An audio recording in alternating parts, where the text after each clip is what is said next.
PMP Nutrition and Supplements. Want your summer body? Go to pmpnutrition.com. They'll get you exactly where you need to be. Heart SEO, internet marketing and web design for those who are ready to make their business soar. HeartSEO.com. And now, one of the hottest podcasts in the country, it is the Rockman Experience.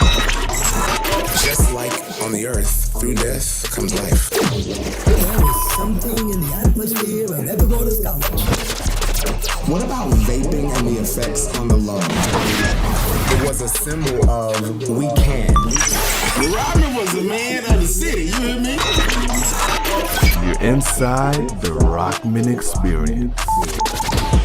It's the Rockman Experience. The Rockman Experience. The knowledge that he dropping most dismissive make you curious. And we can't mess this up cause you know he gon' be furious. He bring the news to you cause it's the truth, ain't no stopping it. Say you didn't know, well here's the proof coming from Rockman Johnson, ain't no straight out of Compton. Duval County with that weight that we rockin'. Now you tuned in to the Rockman Experience.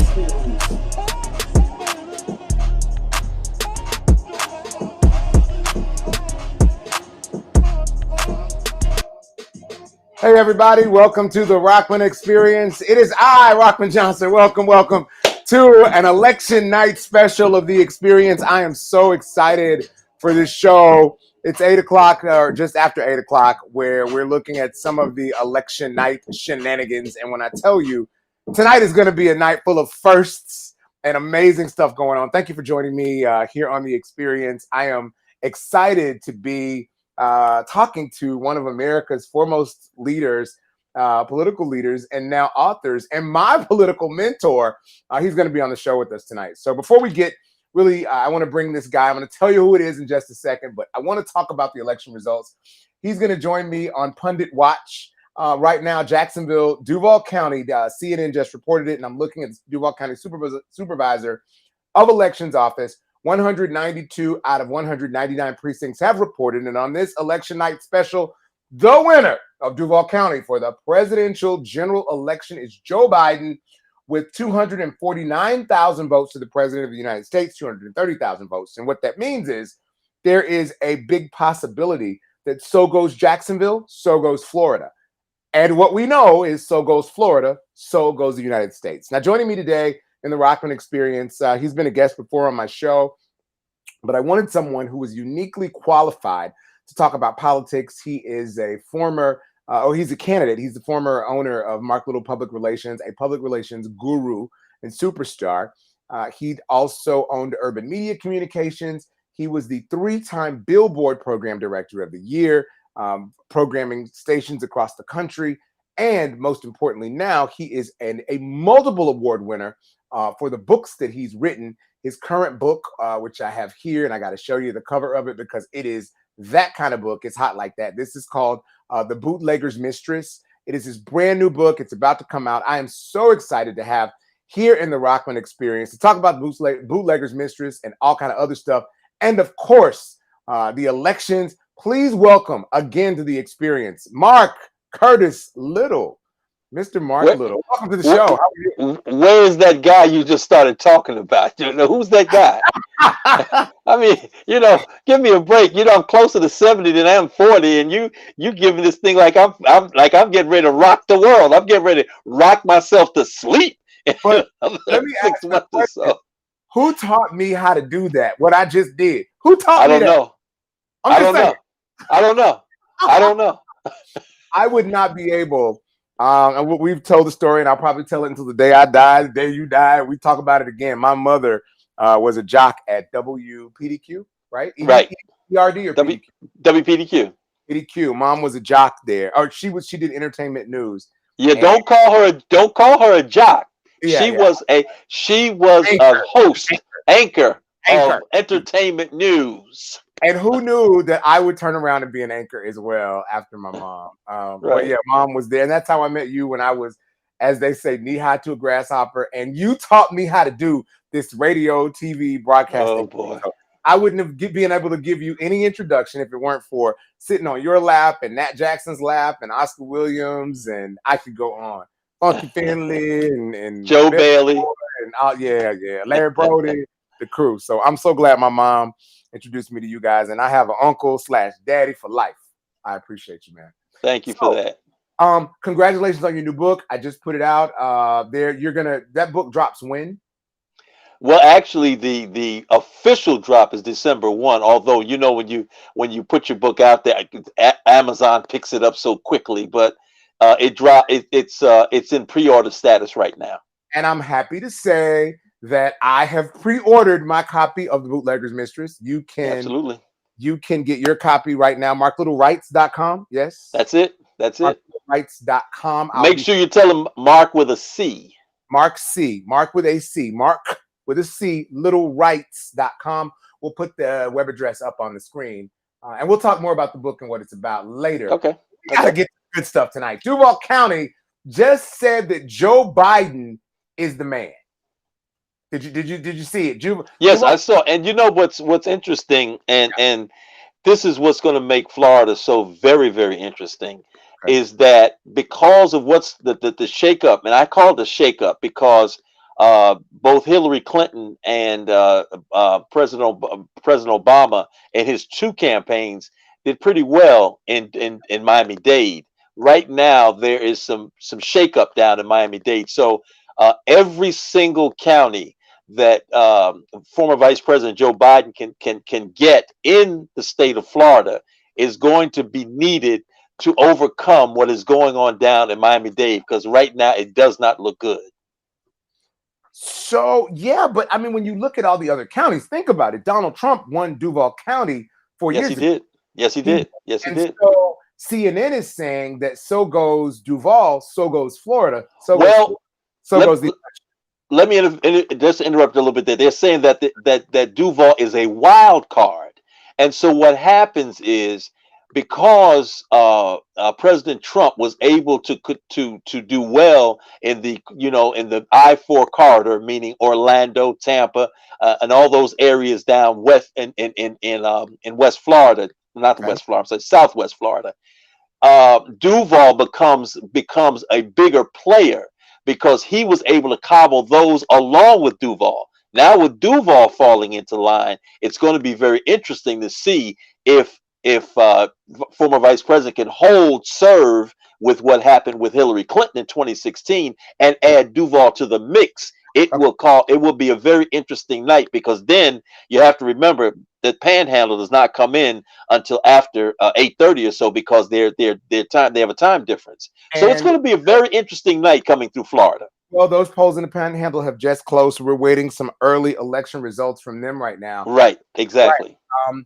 We can call right now. Let's talk about some of these races that were out there. Number one, Donna Deegan. She had put up a pretty good challenge to incumbent former sheriff of Duval County, Sheriff John Rutherford. What do you think about that race? I thought it was let me tell you what John Rutherford did something that is unlike a lot of Republicans.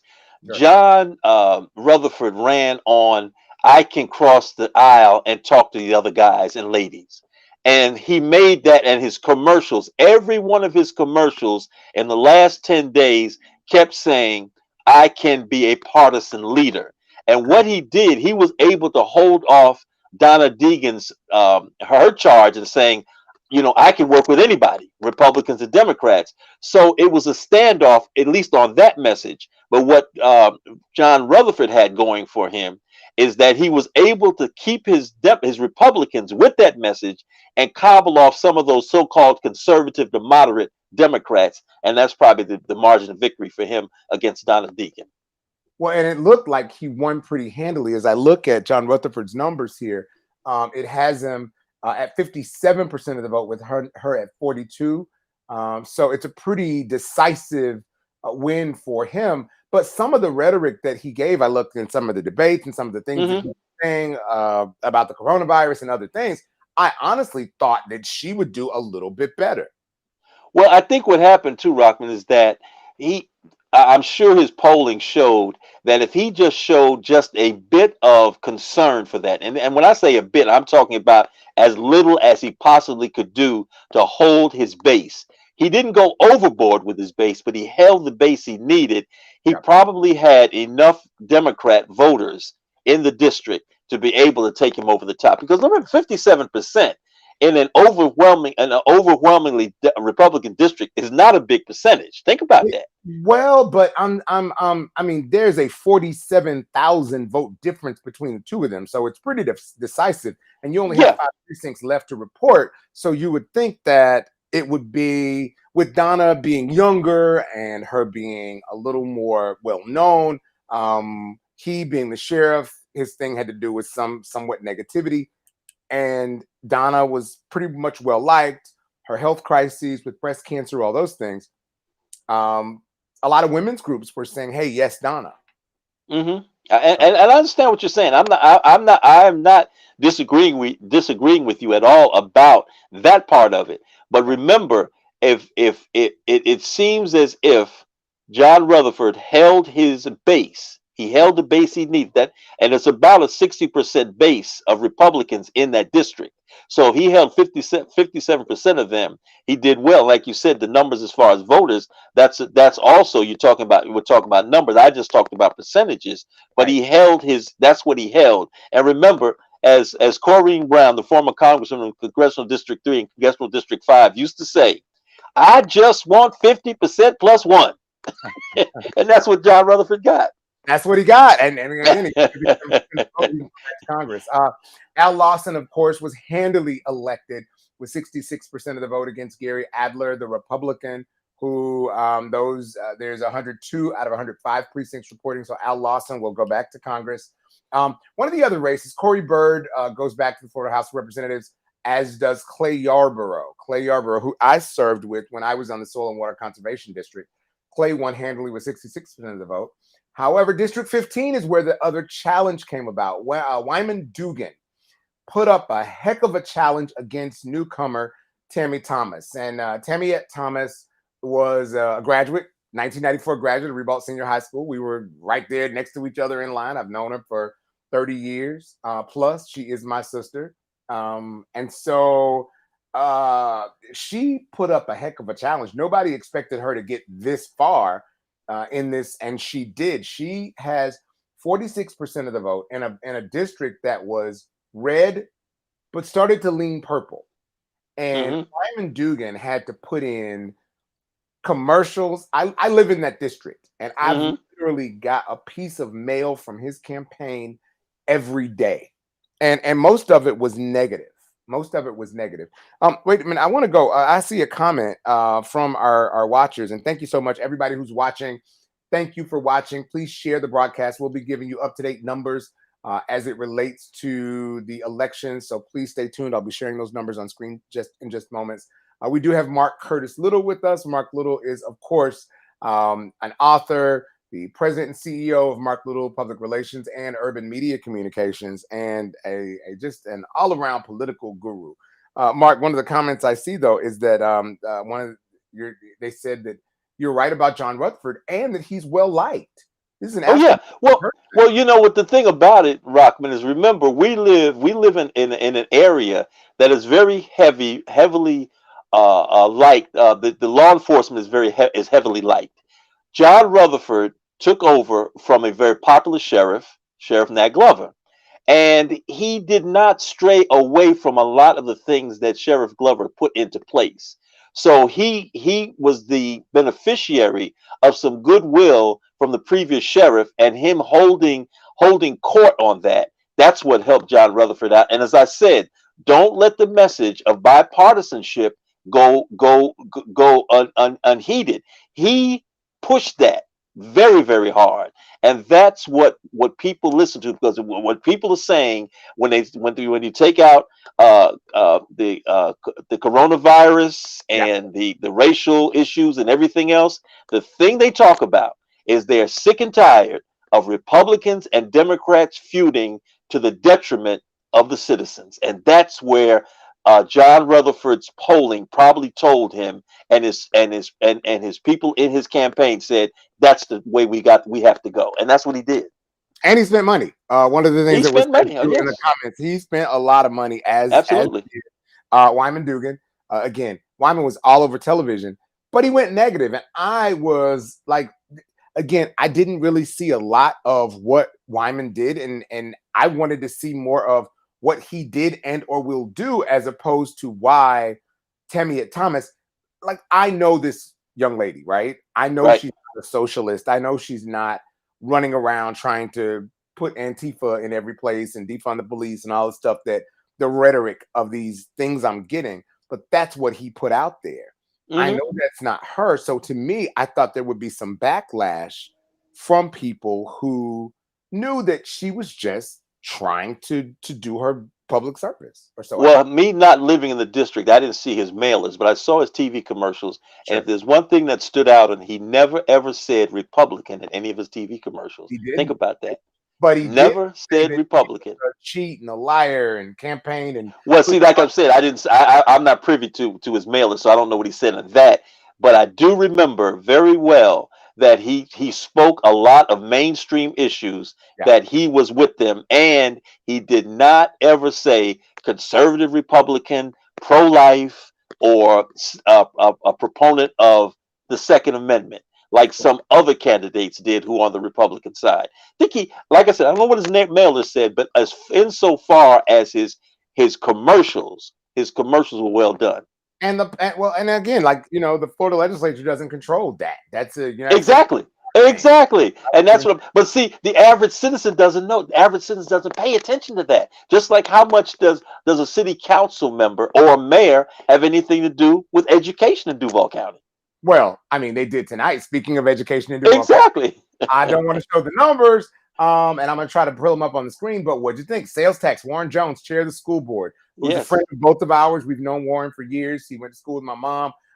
Looking at this school board, the school district half-cent sales tax overwhelmingly passed. 67% of the vote, 313,000 votes to 152,000 votes. That is huge. That is absolutely huge. Half-cent sales tax here, which means that our kids will finally be able to go to buildings. They don't have to go to portables and have air Right. conditioning held together with spit, bubble gum, and glue, and that kind of thing. What did you see it coming? Yes, I did, and I'll tell you, and I think what also was very interesting in the last days, the charter school community, those proponents of charter schools, raised over $1 million to add to the pot. So what they've done is they're digging in to say, when this thing passes, that we want our share of the pie. Now that's going to be interesting. What's going to happen as that money is divvied up, where how much is going to go to charter schools? That's going to be the battle, and it's going to be one worth watching, because we're going to have to see who's going to be sitting on the city on the school board, who will be leading the school board as they begin the process of fixing the system as far as the physical upkeep of the schools in Duval County. The charter schools are going to want their share of the pie. And you can see those numbers right there on your screen. 67% of the vote to the half-cent sales tax, and 32% of the vote against it. I wonder who those 150,000 people were that voted against having good stuff for kids in school. Who are they? Reminds me of former state senator Betty Holzendorf, when she won a race one year, and she got 92% of the vote, and everybody was cheering in the headquarters, and she just said, I can't use the words, but I want to know who the 8% were. Not the 92%. She wanted to know about the 8%. Only Betty Holzendorf. Only. Love her. Let's talk about this. The JEA referendum on granting city council authority to appoint and remove JEA board members. It looks like JEA is going to be able to allow to appoint board members. Tell me, what do you think? That's going to put the city council is starting to flex its muscles, if I can say that, in certain areas, and it's a time long coming, because they're starting to say, we're not here at the whim of the mayor. Yeah. And that's not a bad thing. They're starting, and you've got some upstarts on that council. Ron Salem, who I know who's a Republican, but I know Ron very well. When I ran for city council in 1990, Ron was one of my biggest supporters. He's a guy, as they say up in my hometown in Newark, New Jersey, he won't take tea for the fever. He will come at you, and come at you hard, because he's a fiscal conservative, and he likes to see things done right. And you've got a guy like him out there who's fighting the good fight. Matt Carlucci, although he's not as tough as he used to be, but he still has some toughness in him. You've got a council right now that's going to say, look, we're part of the leadership of this city, and doggone it, we're going to show you how much of a partner we're going to be. I'm looking at these numbers as they pair out. Do you think, and we haven't really dug into like the precincts and the different parts of the city, what do you think about those different parts of the city? Where do you think they shook out as it relates to these numbers? Okay, now it's all according to what numbers you're talking about. If you're talking about the JEA, I think across the board you're going to find almost a consensus that this is what people wanted, because what happened at the JEA over the last 2 to 3 years has been abysmal, and people in this city just did not like it. It was a ham-handed, very hard push to do certain things that the city that the taxpayers just didn't like. So I think in that particular situation, I think that across the board you're going to find that they're really pushing hard. They pushed hard in there with the vote tonight to say that that we want the JEA to be shaken up.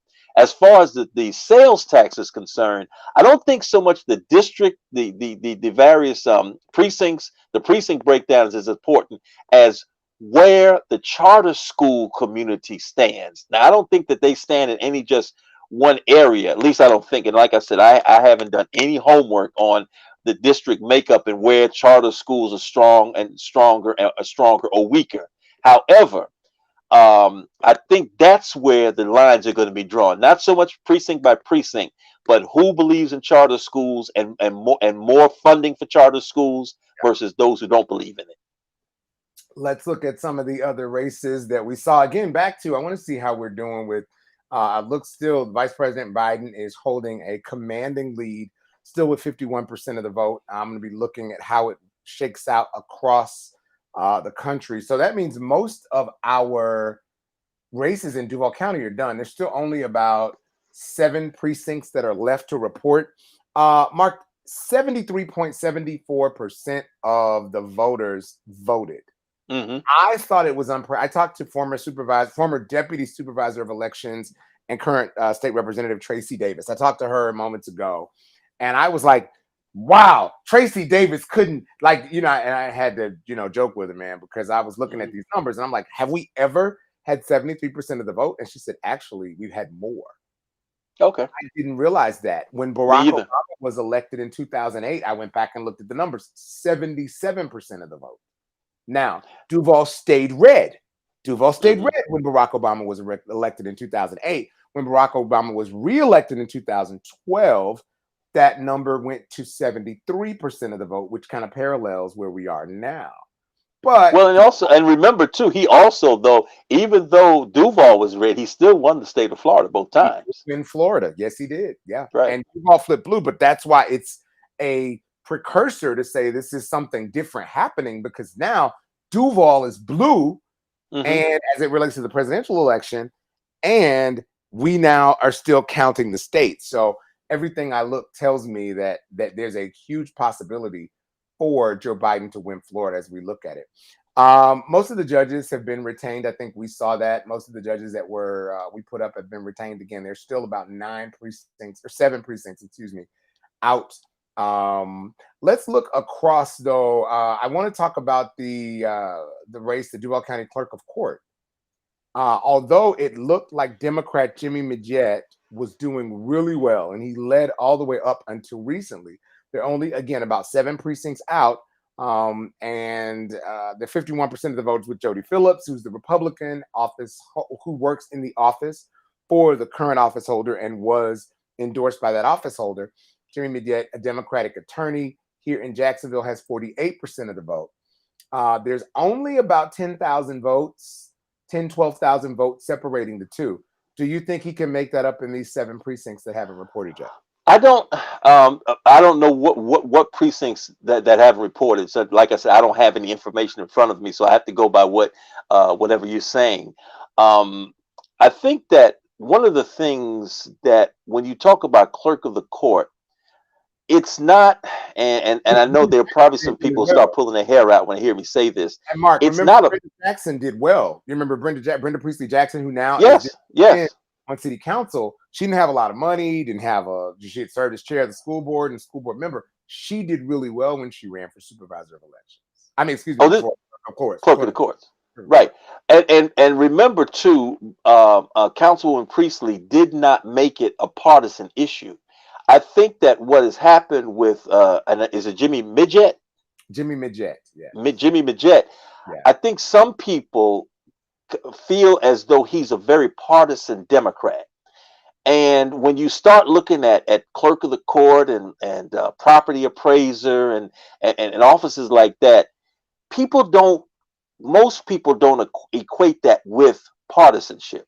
So when there may have been some people, and I'm talking about the huge number of non-party affiliated voters in Duval County, they will look at that and say, well, I don't think it's a partisan office, so I'm going to throw my vote to the other guy because I don't see Jimmy Midgett as a person who run the office without any partisanship.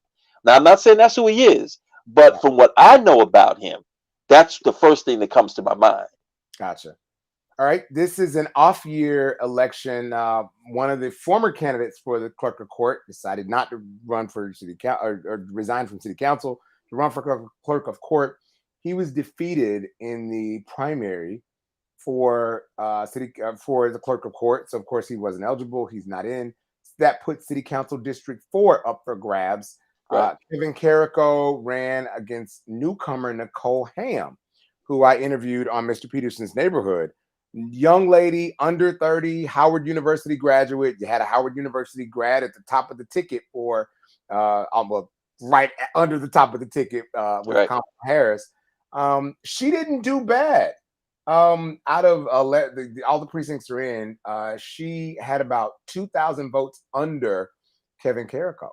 What do you think about that? I mean, young lady, this is not a purple district. I haven't known it to be represented by a Democrat in a long time. It's pretty mixed, pretty diverse. Parts of San Marcos, South Side, right? In that district, Council District 4. But she did really well. She held her own, 46% of the vote. I think what you're going to find in Duval County as we move toward more elections, you're going to start finding people like Nicole Ham, who once they get their grounding into really understanding politics, they're going to be forces to be reckoned with. When you run your first race, there's a bit of a deer in the headlights kind of thing when you get your first check. Your first campaign check, and you start thinking, oh wow, I'm in this game. And so it's a little bit new, but once you start getting into it, because the hope here is that Nicole will continue to move toward elective politics. I'm not saying partisan politics. I'm saying it's talking about elective politics, because if you want to get elected, potholes and streetlights don't have parties. Right. And see, that's what I think when she walks away from this race, and when her team sits down and looks at what the things that they did right and the things they didn't do right, they're going to start saying, if you want to move forward in this game they call politics, you're going to have to increase your base, not just the base of your party, but the base that is out there to be taken. Remember, in this country, there's a growing number of non-party affiliated voters. I'm not talking about independents or libertarians. I'm talking about non-party affiliated. And those people are up for grabs, because I'm one. And I'm always up for grabs. And so when they begin to look at this whole world of politics, they're going to start knowing that they're going to have to increase their base, and it's not necessarily just in their party. You know, it's funny. So I want to take you back, and Mark, I hope there's no uncomfortability in this, because I want to go back. And if it is, tell me. Just don't talk about my mother. And we're gonna talk about Nicole. Don't talk about my mama. There's the results for Nicole Ham. I promise you, I will not talk about your mama. So Nicole Ham, of course, ran as a Democrat. You, however, some years ago, and I don't think we've ever talked about this publicly. You were a Republican. In fact, not just a Republican. You were the Republican. Yeah, I was pretty popular. Yeah, Congressman J.C. Sims. No, not Lord Jesus, J.C. J.C. Sims. Watts. Right, J.C. Right. Watts. J.C. Sims is your homeboy, but Right. J.C. Watts was your homeboy at the time when he was Yeah. supporting you when you ran for Congress. Right. You ran against Corrine Brown. Right. And you and Corrine became friends, and you ended up working with her as her public relations director after that, but not immediately afterward. But you know, you've been a Democrat, you've been a Republican, you've been independent, you've been in the media, so you've been obviously nonpartisan. There's this thing going on now. What can you define that as? I mean, this partisan stuff, it was not as bad when you were with the GOP. Well, I think that what happened, I ran in the infamous year of the contract with America, if you By the way, remember. if everybody, let me interrupt you there. This is Mark Curtis Little. For those people that are just joining, Mark Curtis Little is here with us. We are on right now with the Rockman Experience Live election night. Again, Mark Curtis Little is here. If you have questions for Mark, we're going to be talking about his book. If you have questions, you can join us live here. Right now, all you have to do is drop your comments under the screen. We may bring you on to talk, and we're going to bring in some other people. But right now, this is Mark Curtis Little, author, political pundit, and superstar. Back to you, Mark. I just wanted to make sure people knew who you were. You were telling me about what the difference is. You were with Contract with America from the Gingrich era. Right. Yeah. As Corey would call it, the contract on America. On America. Right. And don't forget, State Representative Tony, State Representative / State Senator Tony Hill said the same thing. Yeah.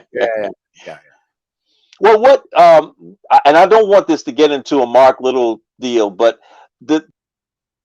is that you've had parties drawing very, very thick lines, whereas the thin line of being able to talk to a person across the aisle, as they say, has become very uncommon, and especially for people who are just getting into understanding politics. And when I talk about them, I'm talking about some of the millennials, because when some of this stuff started, many of these millennials were still in high school. Yeah. So being in high school, they don't really they think that this is typical of what's been going on. But when Joe Biden, if you remember, the heat that Joe Biden got when he talked about, he was able to talk to Strom Thurmond, he was able to talk to John Stennis, people like that. People got upset about that. Yeah. But the reason they got upset, because Joe Biden didn't really explain what he was talking about. He just said, I can sit and debate these people on the floor of the Senate and then have lunch and dinner with them. And people said, oh my gosh, how can you have dinner? Can you have lunch? How can you break bread with a Republican? That is, as my friend Stephen A. Smith on First Take says, that's blasphemous. And I hate to use that word, because blasphemy is not what I said, because only blasphemy happens with God, but we won't go there. So it's become very difficult to have conversations. Let me go back to the year when they were in a budget stalemate on Capitol Hill, and John Boehner was the Speaker of the House and President Obama was in office. And the two of them had a late night phone call about trying to solve this budget issue so the country would not go into a freeze because there was no budget settlement. The two of them went on the golf course and hammered out a deal that they were going to take to their respective parties. The Democrats had a fit.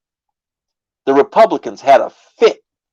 And guess what? Nothing got done. Yeah. And Barack Obama, as much as people want to drag him to the left, and I mean to the far left, I'm sorry, folk. Barack Obama was nobody's liberal.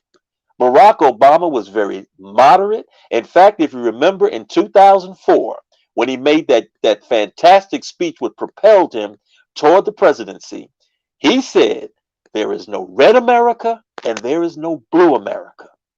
And he meant that.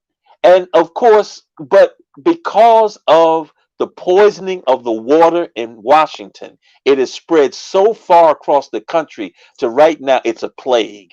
And somebody or somebodies have got to get in there and say, look, for the good of the people, we're going to work this thing out. Sometimes you can't.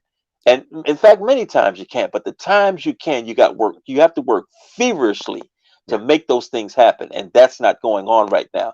Perhaps with Joe Biden in office, we may see a return to some civility so they can get the people's work done on Capitol Hill and it can spread across the country. Gotcha. Praying that will happen. Speaking across the country, let's take a look across the country. Pennsylvania, vote in looks like it's leaning toward Biden. Right now, there is 91% of the vote. It looks like in the state of Florida. And Donald Trump seems to have held on to Florida. 50% of the vote is his right now in Georgia. Georgia only has 23% of the vote in. They're still counting votes in Georgia. That number right now, 56% of the vote in for President Trump. North Carolina has about 66% of the vote in.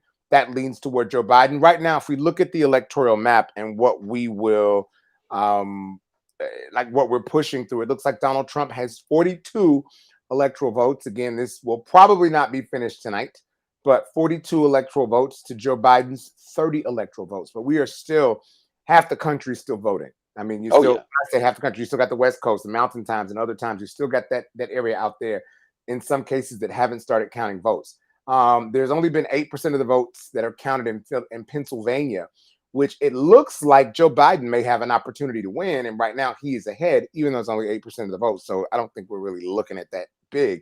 But I think the Democrats thought that Florida was more in play than it was. And it looks like from the numbers that we see that Florida was not or is not in play at all. Well, Rockman, this is something, and this is not a slam on the Democratic Party, but it's a note of caution. Sure. When Donald Trump won in 2016, Florida became a place that he set his sights on from day one. And he's been working Florida, from what I understand, quite feverishly since he got in office. What happened with the Democrats is that I think that they probably took a break after, and quite understandably, because a lot of people were in shock that Hillary Clinton didn't win. And so while they're going through the process of rehabilitating themselves during that time, Donald Trump was at work in Florida. He worked hard with the Cuban community, with the Venezuelan community in South Florida. And he was able to cobble them together to come to be on his side. And I understand that he put some legislation in place that he could do, legally, and which caught the attention of those two communities, and it hardened their resolve to be with him in Miami-Dade. And as a result, some of those other places he picked up, much of the I-4 corridor, that helped him with the vote. I mean, helped him with the support. Now, but remember, Hillary Clinton barely lost Duval. Oh, did she win? No, she won Duval in 2016, right? I think I'm looking back. Let me look at those numbers. But yeah, because I believe she won by a small margin. If she didn't, she lost by a small margin. And that, like I said, I can't look at those numbers, but I think she lost by a small margin. Right. That's what I'm saying. He didn't win Florida by a lot, but he won. But by winning Duval, once again, the wild card. Now, with Joe Biden picking up Duval, that means it's going to be a race to the finish. I don't think that you can put Florida in his quiver yet. I mean, the Democrats have some arrows that they can still fire, and I got a feeling that where it's going to really lie is in those areas that touch upon the I-4 corridor and in the southwest areas of Tampa and all those places. That's where I think where it's going to happen. But Duval will be a wild card in all of that. So I don't know. I'm looking at Senator and Secretary Clinton's 2016 results. It's, by the way, 74% of the electorate turned out during that race. 47%. 47.1%, 48.4% for President Trump. So it was a very slim margin. Exactly. And so, and as I said, and so at that point, with Duval coming into President Biden's on his side of the ledger, Yeah. That's going to make it very interesting, an interesting battle. And I think I was watching some of the some of the reports on the news before we came on the air. Yeah. And right now, they are really they're focusing on the numbers coming out of Broward, which of course is right next door, northeast of Miami-Dade. They think that Joe Biden could pick up Broward. So that could cause a few things. Not as many votes coming out of Broward as in Miami-Dade, but Yeah. every single vote in the state of Florida is going to mean something for Joe Biden if he's going to win Florida. And I'm looking like at some of the numbers that are still coming in. It looks like obviously what states do you say? North Carolina looks to be called for Vice President Biden. Looks like North Carolina is a done deal. So they're calling North Carolina for Joe Biden? It looks like that they're with the amount of, it looks like 83% of the votes are reporting in North Carolina. It looks like he's got Joe Biden, which doesn't differ from. Are you saying President Trump has got North Carolina or Joe Biden has North Carolina? Biden, Vice President Biden. That's big. It looks like it. Now that's big. Because Durham, Raleigh, all of those places are still coming in with numbers. Oh yeah. That's big. Yeah, it looks Jordan. Right now, there's 67% of the vote in North Carolina. 52% of that goes to Vice President Biden, and only 47% or so goes to the president. And you're saying that Durham, Raleigh, Durham, and some of those other counties are there. That's what's coming in. So I think those are still coming in, which means okay, probably going to be blue counties. Well, here's what's interesting with that: the race between Cunningham and the Senate race between Cunningham and who's the Tillis. Now, here's the kicker on that: if indeed Biden can carry North Carolina, there may be a strong possibility that they'll win that Senate race. And of course, every Senate race that they can win is going to be big. So if they can, it's key. Yeah, it's very key. And let me talk about Georgia for a second, because I'm a big fan of my age is getting to me. The ran for governor in 2018. Stacey Abrams. Stacey Abrams. Yeah. Stacey Abrams has made a case for herself to become a cabinet member, and if she can, if Georgia is won by Joe Biden, he has got to be able. There's no way that he can say that it wasn't because of the dogged activism of Stacey Abrams in that state, because she worked hard in Georgia after she lost that election.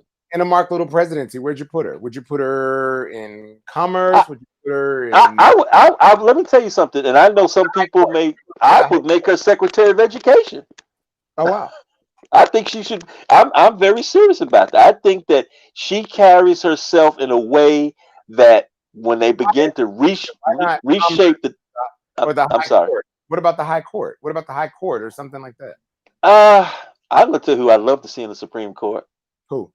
Barack Obama. I think that'd be great. I mean, because he's a mind. He likes to have those philosophical discussions, and he has the right temperament. He has the right temperament for a Supreme Court justice. Yeah. But I know I'm running out. I'm running way in the weeds. So let's bring it back. Because you know how the two of us get in conversations. We'll be way out somewhere, and people say, "Where are they going?" So let's stay in our lane. You might hear it, and next thing you know, they'll be saying, President Obama. We're gonna expand the court, but no, I get you.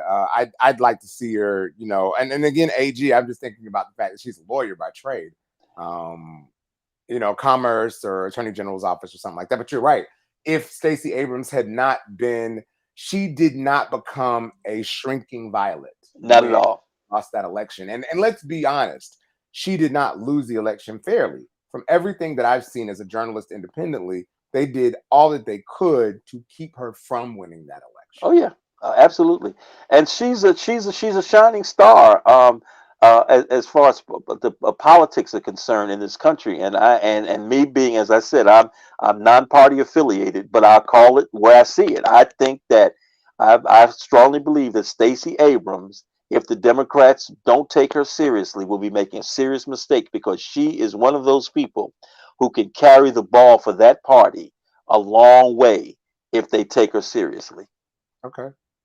Let's talk South Carolina. Let's go to Lindsey Wow. Graham and Jamie Harrison. What do you think? What are the numbers? Last time I saw it was only like 2% of the precincts in, and I think the senator, the current senator Lindsey Graham was sitting like 52 or 53%, and of course that was without Charleston and some of the other places where Now Harrison would pull in. there's only about 10% of the precincts reporting in South Carolina, and Jamie Harrison is up. He has 52.5% to Lindsey Graham's 46%. So again, we're only talking about 10% of the vote, and I don't know where those things are, what cities they're from, but that was updated just 4 minutes ago. In South Carolina, Jamie Harrison is ahead, and we do know that he outraised Lindsey Graham 3-1. What I heard about the numbers that was it the last reporting period he raised $57 million. Yeah, was it something like that?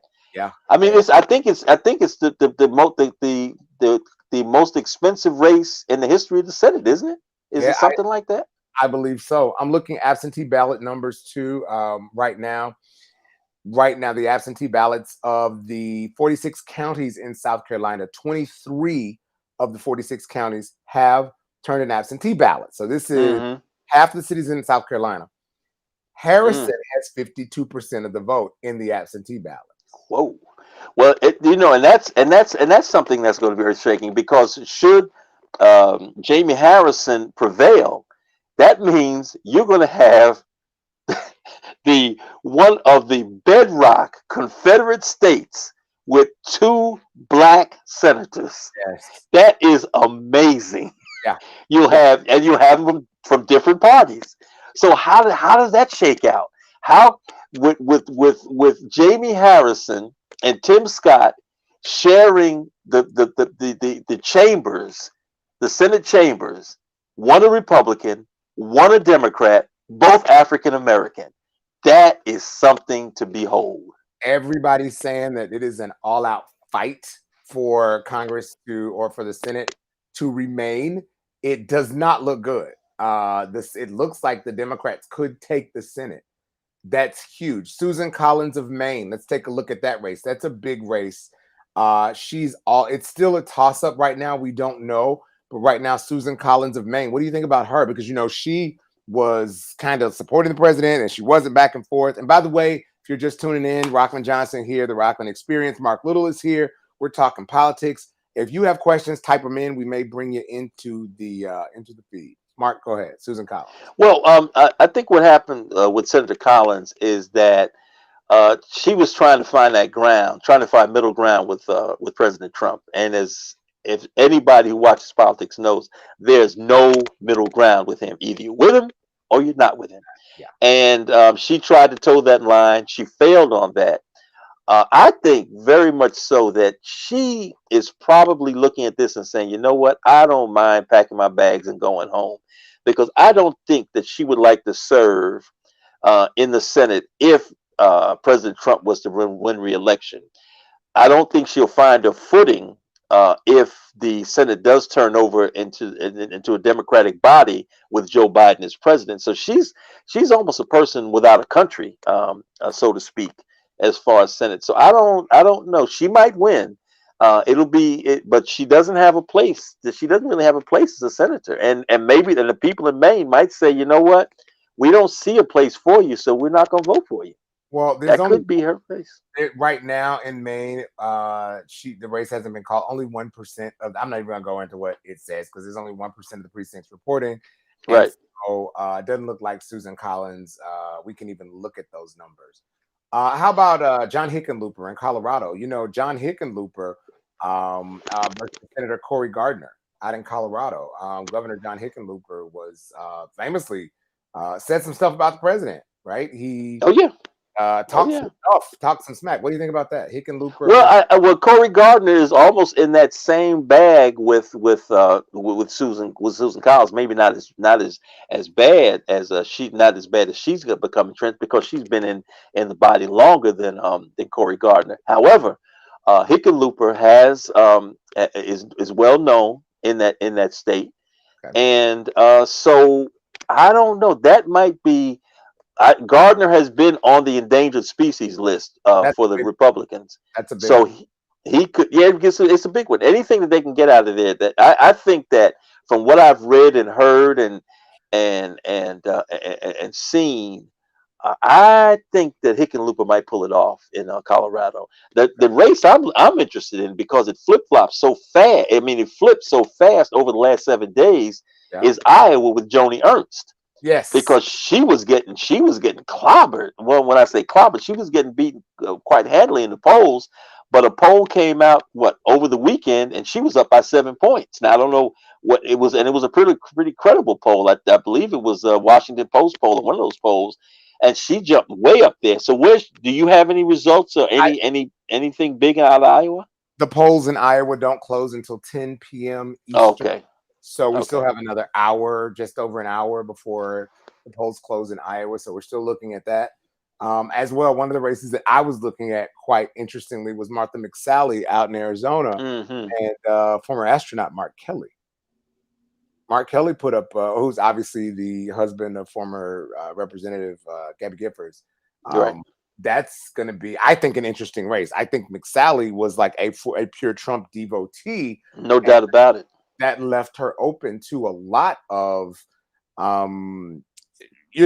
a lot of attacks, right? Because they were some of those same people that were saying there's no such thing as a mask, no such thing as coronavirus, all this kind of thing. So that's a big one to watch. Those polls don't close yet either. We have a little bit more time before those polls close again, 10 p.m. Eastern. But I wanted to run through some of those races. Alabama. Doug Jones. We did not expect Doug Jones to win anyway. Right, exactly. The only reason he won because people thought the other guy was crazy. I'm not saying the only reason, but what do you think about Alabama? What do you think about? Well, Doug Jones has a tough road to hoe, but he's comported himself. I mean, he's done the best he could being a Democrat in Alabama. Having won the race that he did, and really threw a lot of water in the face of President Trump because President Trump did support Jones. I think the guy's name was what was the guy's name? The sheriff, not sheriff, but no, wasn't it? Oh gosh, I can't think of the name. The crazy. I can't. Yeah. Whatever happened. Trump went between him and the other person that ran the primary in the Republican primary for the Senate seat. Moore. His name's Roy Moore. Roy Moore. Yeah. And so and Doug winning really threw a lot of water in the face of President Trump. That's going to be interesting. Doug is a good candidate. Is a good campaigner. He showed that by beating Roy Moore. So I don't know. It's. I don't know. I really can't call it because if you would have told me that South Carolina is on the precipice of having two African American senators, one from each party, it's hard to call Alabama. I mean, I don't want to stick my neck out there and say, I don't think he can win. I don't want to say that because you just don't know. Well, here's and the other thing too, interesting to me in South Carolina, Tommy Tuberville is who's the opponent. We all know Tommy Tuberville because of sports. Right? Exactly. He has kept his. Have you heard anything from him during? No. Well, he's shut up. Just be quiet. Well, he's playing the typical coach. I'm not going to give you any bulletin board material that you can repeat in a debate or put in your campaign ads. He is playing it close to the vest. Yes, he is. Yeah. That race I was so interested in because. Again, Jones was somebody who wasn't expected to win, wasn't favored, and the Democrat in Alabama wasn't a thing, but he's still up for it. We still don't know about Tom Tillis. Any predictions on that in North Well, Carolina? and then, that's very interesting because his opponent Cunningham had all these sex scandals coming at him, and Yes. it didn't change his numbers. That's what was it. I mean, Rockman, it is hard to believe in these days and times when you got that kind of stuff. This stuff was actually taped. I mean, they had text and I mean, they had a box full of stuff on this guy with this woman, and his numbers did not change at all. Well, we're getting some numbers in from North Carolina with 73% of the electorate reporting this is total, including early voting, 73%. Cal Cunningham, who is the challenger, is up with 49% of the vote. Tom Tillis, only 46%. I'm sorry, Rockman, I lost you. Tom Tillis is behind. Did you get me? I know we are, let's see. Mark, can you hear me? Are we good? I hear you now. I hear you. I'm back with you. Tom Tillis is behind. Tom Tillis has 46% of the vote. Cal Cunningham, the Democratic challenger, 49.9% of the vote. So 50% of the vote. He's right there. And with 70, it's very close. There's still about a couple 100,000 or 100,000 or so votes separating them. Mm-hmm. But with 73% of the votes, it looks like Cal Cunningham's going to take it. That's going to be funny. Yeah. So North Carolina, it looks like it is. They haven't. The Associated Press. I kind of wait. I like to go with the AP call. Right. The AP hasn't called it yet, but it looks like Tom Tillis is out. Well, if Tom Tillis is out and Jamie Harrison holds court in South Carolina, we might see a different Senate, and Mitch McConnell will be the minority leader. Hey, and I don't think he'll like that very much. He will probably go home. Let's look at this. Georgia. I'm just getting some numbers. This is just of seconds ago. Georgia is reporting 31% of the vote. One of the races that I am most interested in Georgia is the Reverend Raphael Warnock. Reverend Warnock is running for U.S. against Kelly Loeffler. And this race is neck and neck. They both have 28% of the vote. Just a tenth of a point separates them from, now granted, it's only 32% of the vote reporting, but this could be it. This could be it. Kelly Loeffler really got herself in a serious bad position when she refused to repudiate the Quanon candidate in Georgia, and it essentially said that she was okay with that Quanon group, and so that has spooked a lot of those suburban, as they say, suburban housewives in Georgia.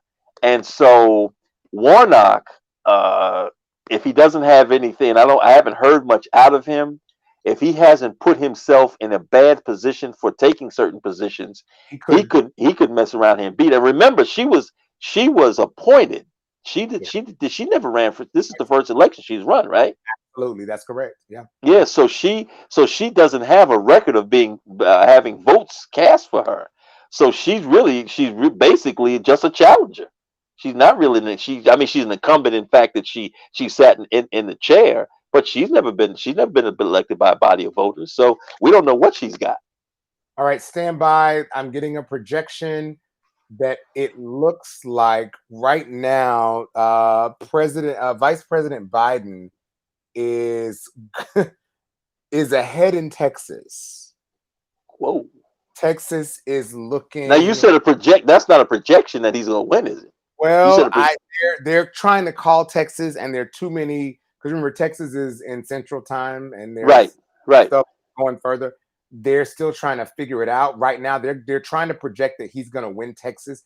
I'm not going to call it that yet. Wow. Numbers, I don't see that yet. Wow. Leaning that way, but right now it looks like Vice President Biden will be taking on Texas in 18 seconds. These polls are going to close, which is at 9:00 Eastern. So in about 18 seconds, the other polls are going to close.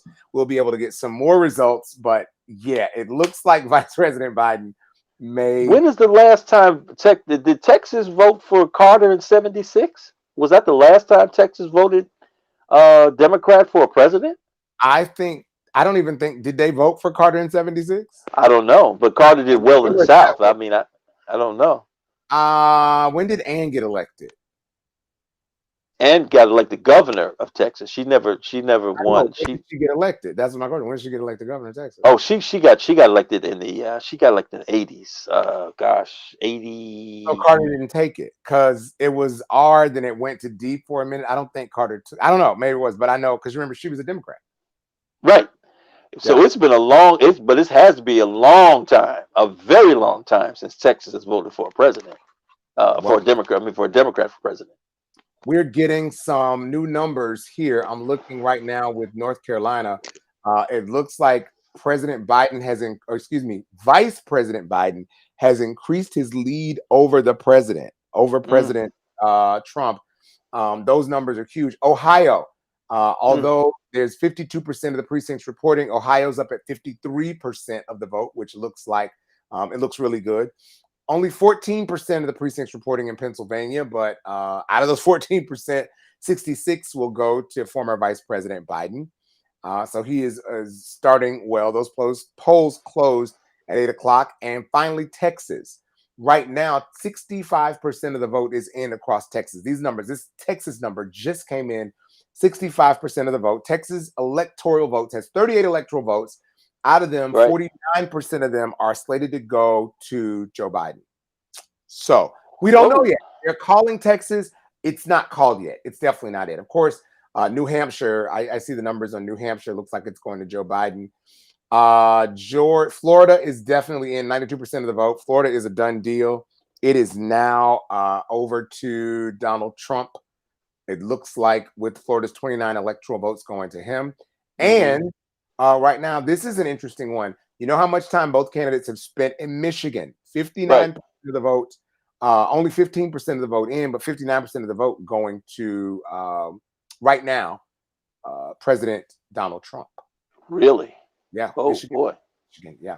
That's interesting. It's not going to be easy. Donald Trump did take Virginia. I think that was some that we thought could be a toss-up. Virginia with 57% of the votes. Right now, he didn't take it, but there's only 36% of the precincts reporting, but they are saying that it's leaning red and that Virginia, but I think it depends on what counties in Virginia have reported or not reported. But I don't think Virginia ever, during this campaign, has Virginia ever shown a polling lead for Biden at any time?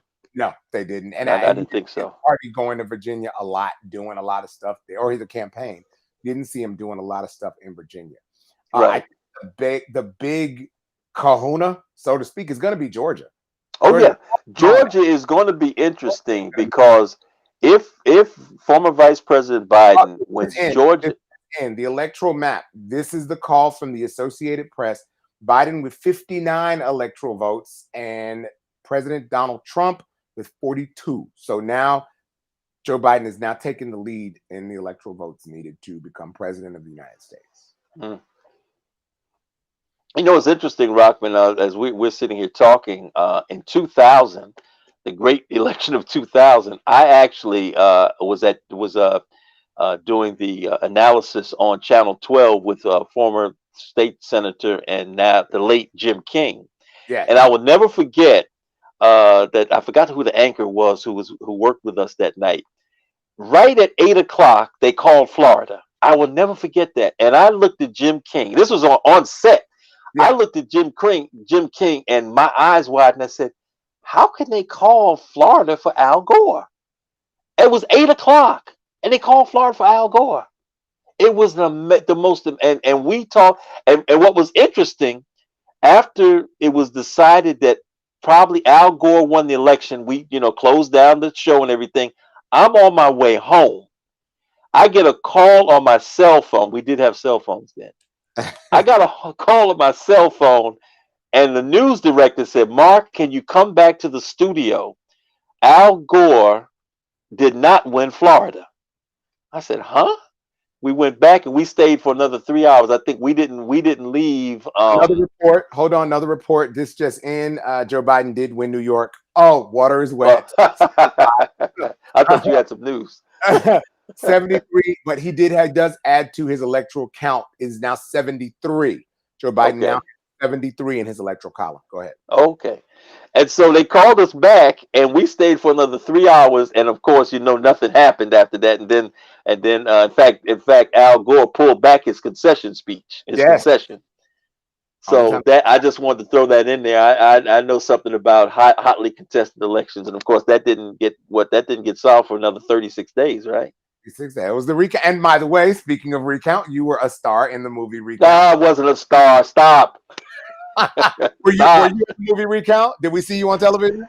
I was in Recount. I had a speaking part. I became eligible for the Screen Actors Guild, and it was all thanks to you, because I'll never forget. Wait a minute! Wait! How'd you get that part, Markel? You called me. It was so funny. I'm sitting at home, and you give me this phone call. Said, "How come you're not trying to get cast in the movie?" I didn't even know about the movie. No, you didn't. I said, "What movie?" He said, "You said Recount." I said, "What's right?" He said, "What's Recount?" He Yeah. said, "Man, go downtown." He told me where to go. I go there, put on my glad rags and went down there, and they were packing up, and they were trying to cast the role of Pastor Willie Wiley, and but they couldn't find. But then they wanted me to be just a teacher. Yeah. So when I read for the part, the casting director said, read this part. And I read the part for Willie Wiley, who was famously told that he couldn't vote. And I got the role, and thanks to you, I got a nice little check. Glad we could help. All right, Mark. For Recount. In fact, I still get residual checks now. My last residual check was for $1.29. Well, I love Screen Actors Guild, because I love when the residual checks come. They keep us working and living and loving. Well, the thing about it, I didn't join the Screen Actors Guild, so that means I don't get the big checks. You didn't hear me when I said my last check for the showing of Recount. I got $1.29. Well, you're getting the checks. That's what's important. Mark, I want to bring in someone else with us, because I don't want us to. Now that you are a Democrat or independent, and you've been not independent, non-party affiliated. Non-party affiliated. With tomato, potato. You're not affiliated. I'm proud of my NPA status. Leave that alone. You and my grandmother, who has been deceased like 15 years, 20 years. Well, I'm, as a journalist, I try to stay as nonpartisan as possible, but I do have Republican friends, and one of them is going to join us on the show for just a moment. This guy is a proud member of the Republican Party. Not sure if he's a member or a devotee of Donald Trump's Republican Party, but he's certainly a Republican. Dear friend, he's an educator in Duval County, and also a really smart guy, graduate of Florida A&M University. Please welcome to the Experience, Fred Wilson. Fred, thank you so much for agreeing to be a part of the show. Please join us. And Mark Little is with us. Hi, Fred. Fred, I think you're muted. There you go. Fred, can you hear us? I hear you now. I'm sorry. I know my lips were moving, but nothing was coming out. But yeah, I appreciate you. Good evening, gentlemen. That's a nice intro. I appreciate that, Rockman. And let's get down to business. I'm mad now, Rockman. I'm kind of mad because you didn't call me and tell me about the movie. We go back. Mark, Fred is, but I've known Mark since Mark probably, I don't think he changed. Fred wouldn't have got the role ahead of me. I don't know what he's talking about. No, not to compete with it, but it wasn't a one man show. So I'm sure I could have got a small part of something on there, right? Well, it was a lot of extra parts on it, but extra parts don't pay. Yeah. I put in my time with extra stuff. I'm like, I'm done with that. I'm a paid actor. At least you got to be a paid actor, brother. I'm billing out at thousands a day, right? I'm billing out at thousands a day. I mean, I know Rockman Johnson, but I was still doing my thing. At least a brother getting paid. That's what I'm talking about. And by the way, if anybody has questions, don't forget that you can always leave them in the chat. We may bring you on or bring your questions on screen. If you have any questions, we'd love you to be a part of this conversation. Not sure how long we'll be here because the election numbers are still coming in. But Fred, you're a member of the Republican Party. You and I have had some fierce debates when it comes to partisan politics. Mark is here. As you know, Mark is a former member of that party and has worked and run. What the heck is this thing that we see now that is called the Republican Party? Because it certainly is not what any of us remember as the GOP of old. this Republican Party, and it goes into maybe my theories of the New World Order. You might think I'm crazy when I say these things, but if you look at what this, as Rodney says, this Republican Party, what it's done is it's going away from what the original Republican ideals to what I joined the Republican Party for are. And I'm not a Donald Trump supporter, but I do think he's better than Joe Biden when it comes to comparison. But it's not the ideals, the lies, the backstabbing, all the stuff that's going on in the Republican Party is not what we stand for. And I really don't have an answer for it, except I think that if both these parties are working together, there's really not a whole lot of difference between the two parties when we hear people complaining. I often say, you can't tell me something that the Republican Party hadn't done that the Democrat Party hasn't done. We look at what's going on with the judges. Now we're trying to get to Supreme Court justice at the last minute.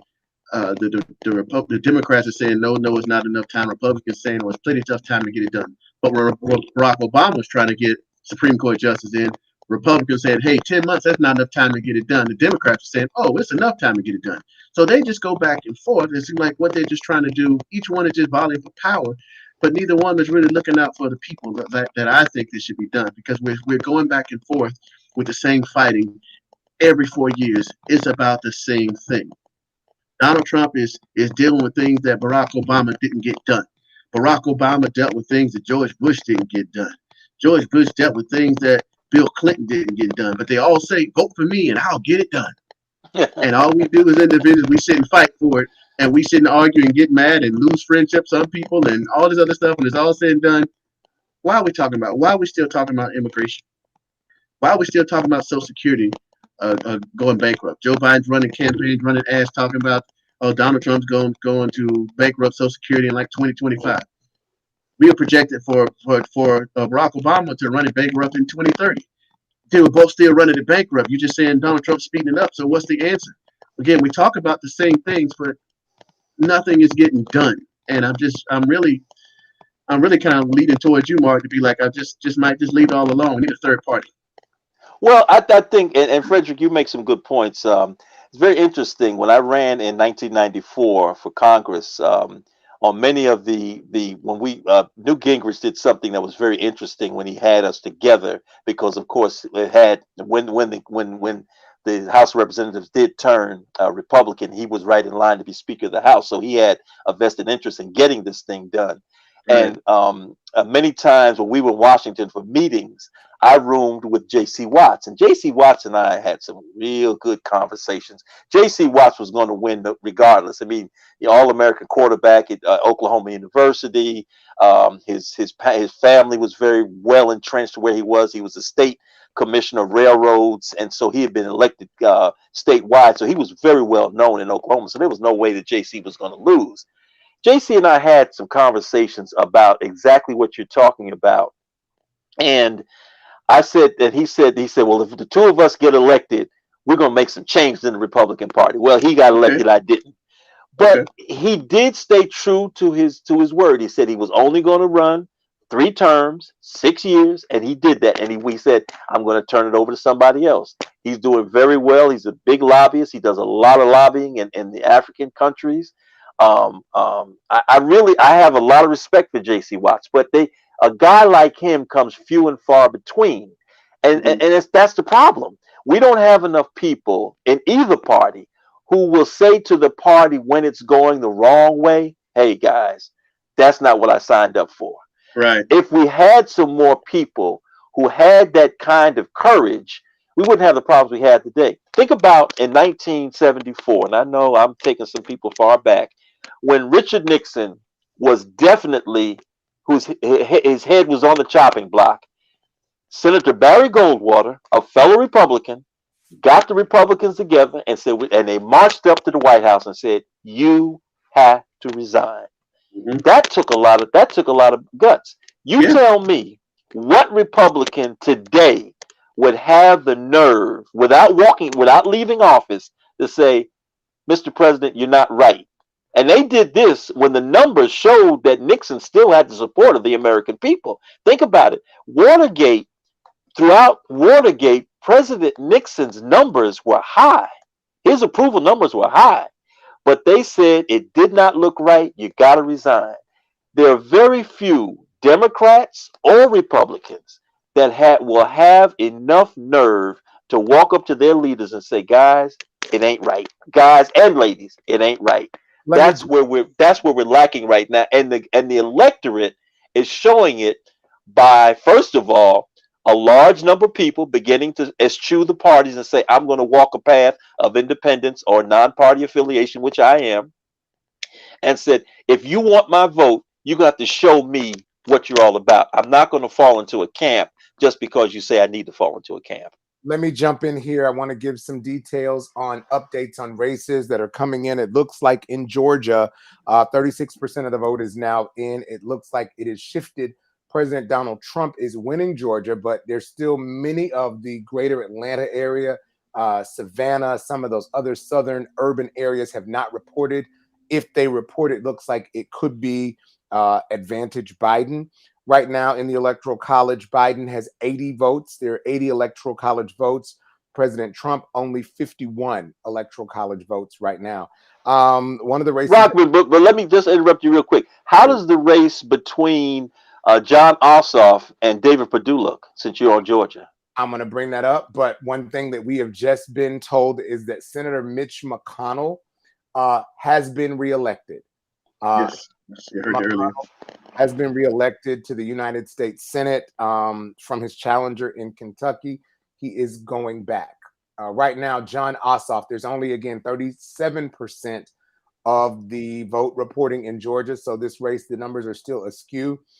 David Perdue, 57% of the vote, and Jon Ossoff, 49, a very competitive, 40.9. So 41% of the vote goes to Jon Ossoff. He's still not out of it yet. The Libertarians, though, did pull in an interesting 2% of the vote in Georgia. So that's an interesting number. But there's still 30%, only 37% of the votes have been tabulated there. Something that you said earlier, Fred, and I know we want to get back to the discussion. I don't have a dog in the race. I'm trying to be as impartial and nonpartisan as possible and just be the host and all of that. But you just said that I don't know. I don't want to ask what you're smoking because I think that would just be too inflammatory.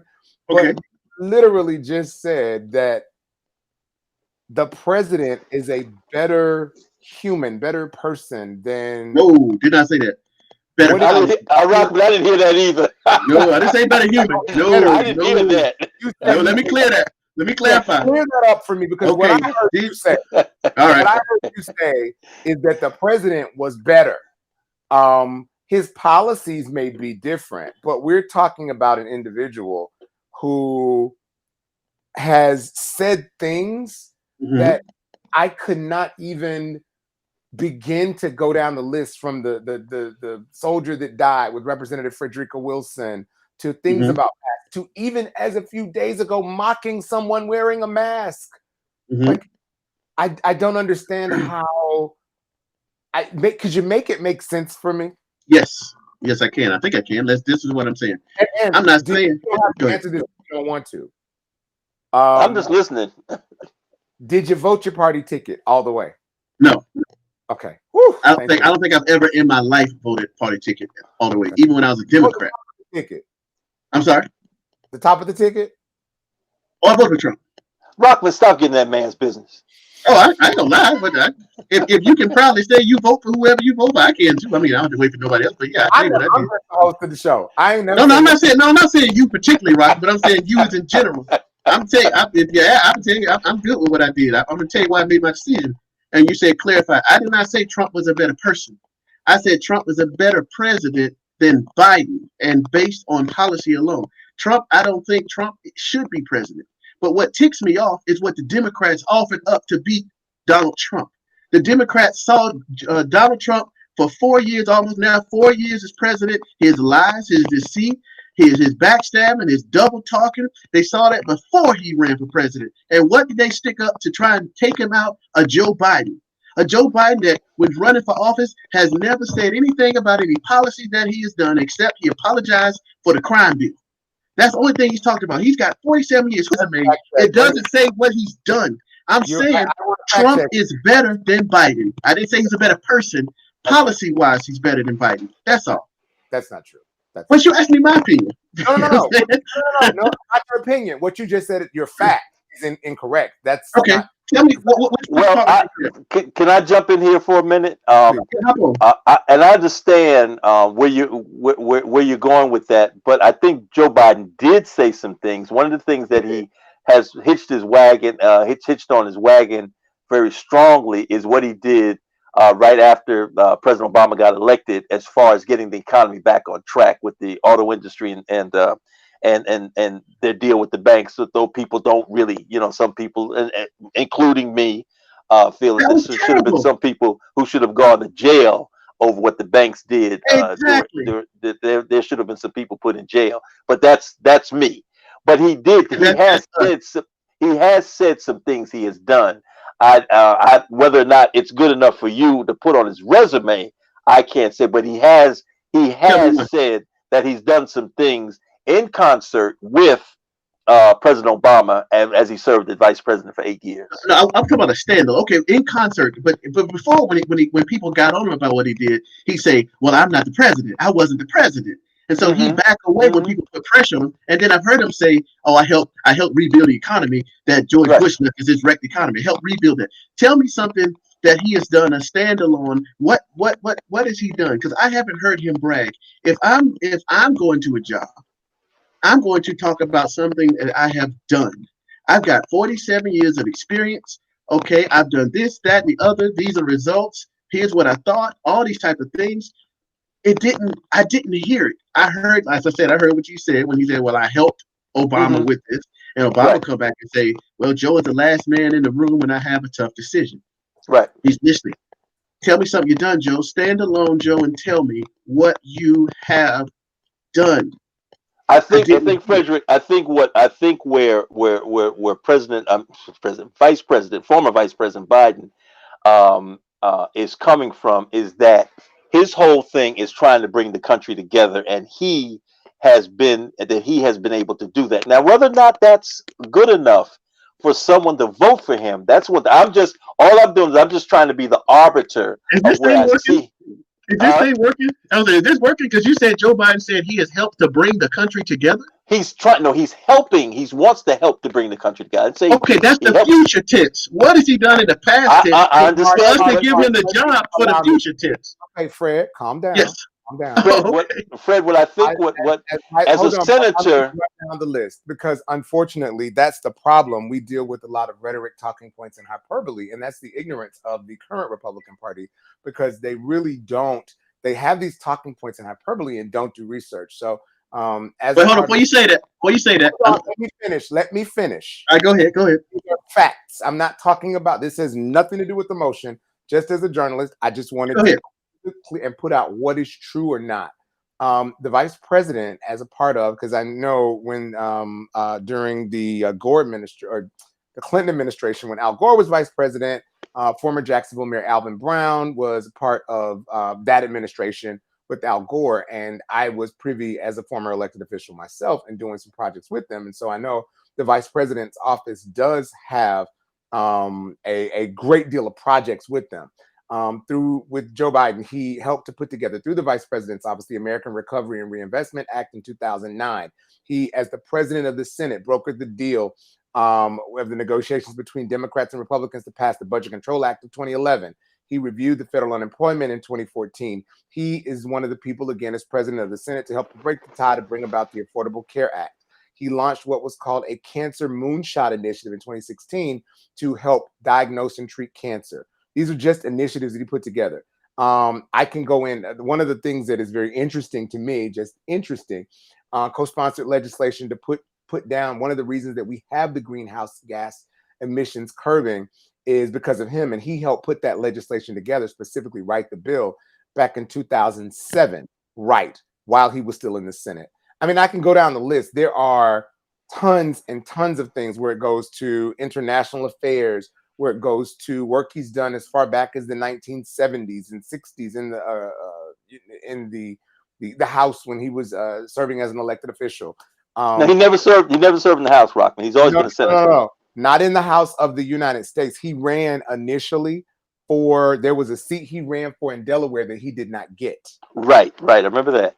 And because of the work that he did there, he continued to work to push things forward. That's I get you. I understand Yeah. what you're saying. So from the beginning of his, even before he became nationally prominent, and there's a list of this stuff here.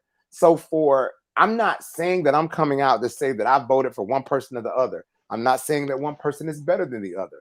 What I am saying is that when you sit there and say, well, he hasn't done anything, he hasn't talked about his policies, it's there. I've heard him say it.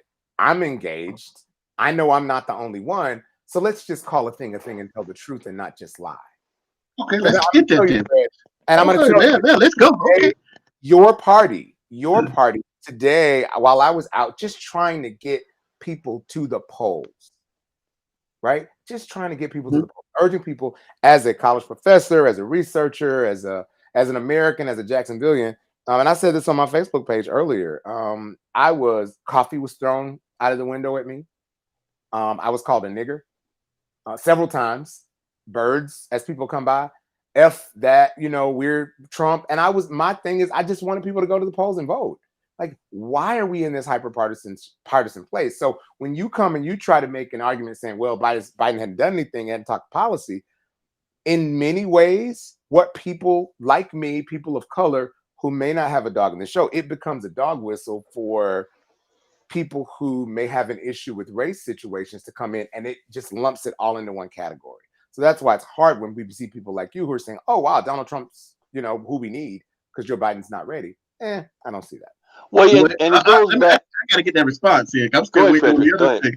All right. One, go back to what you said, what you heard I said. And I was saying, I didn't say Joe Biden was good. And when we go back to when you gave this list of things that Joe Biden has achieved. Now, my thing and what I said is his resume. I listened to the debates. I didn't hear him say much about any of the things that you said. I know that these things are out there. I'm saying you are interviewing for a job. It is not my responsibility to come and look you up. You come with your resume and you talk about the things that you've done, these things that you are proud of. When I looked at those debates, he had very little to say about things that he's done to make him seem presidential. What it was focused on, what was shown was he apologized for that 94 crime bill a number of times. He did not redirect and say, look at these things. The things that he did talk about, as was said just a moment ago, is what he assisted Obama with. I didn't hear him with his standalone. I know he's done things in 47 years, but obviously to somebody that's not going to have to go and look him up and find out what he's done, he has not made it known to what he has gotten accomplished. And that's what I'm saying. Nothing to be bragged about, evidently, because you are going against the incumbent president. The incumbents have an advantage in this country when it comes to keeping their position. So it seems like that Joe Biden would come out with both barrels and say, I've done this, I've done that, I've done these things, and that makes me presidential. I've helped the country here. I've started this bill. I've done this, that, and the other. But what I've heard from him is very little. He talks more about what he's, as said before, what he's going to do in the future. So why is he not talking about it and make it known? So you mistook what I said. I didn't say he hasn't done anything. I said he hasn't talked about what he has done. And that implies, well, maybe I just said that he hasn't done anything. So Frederick, and can I jump in here, Rockman, please?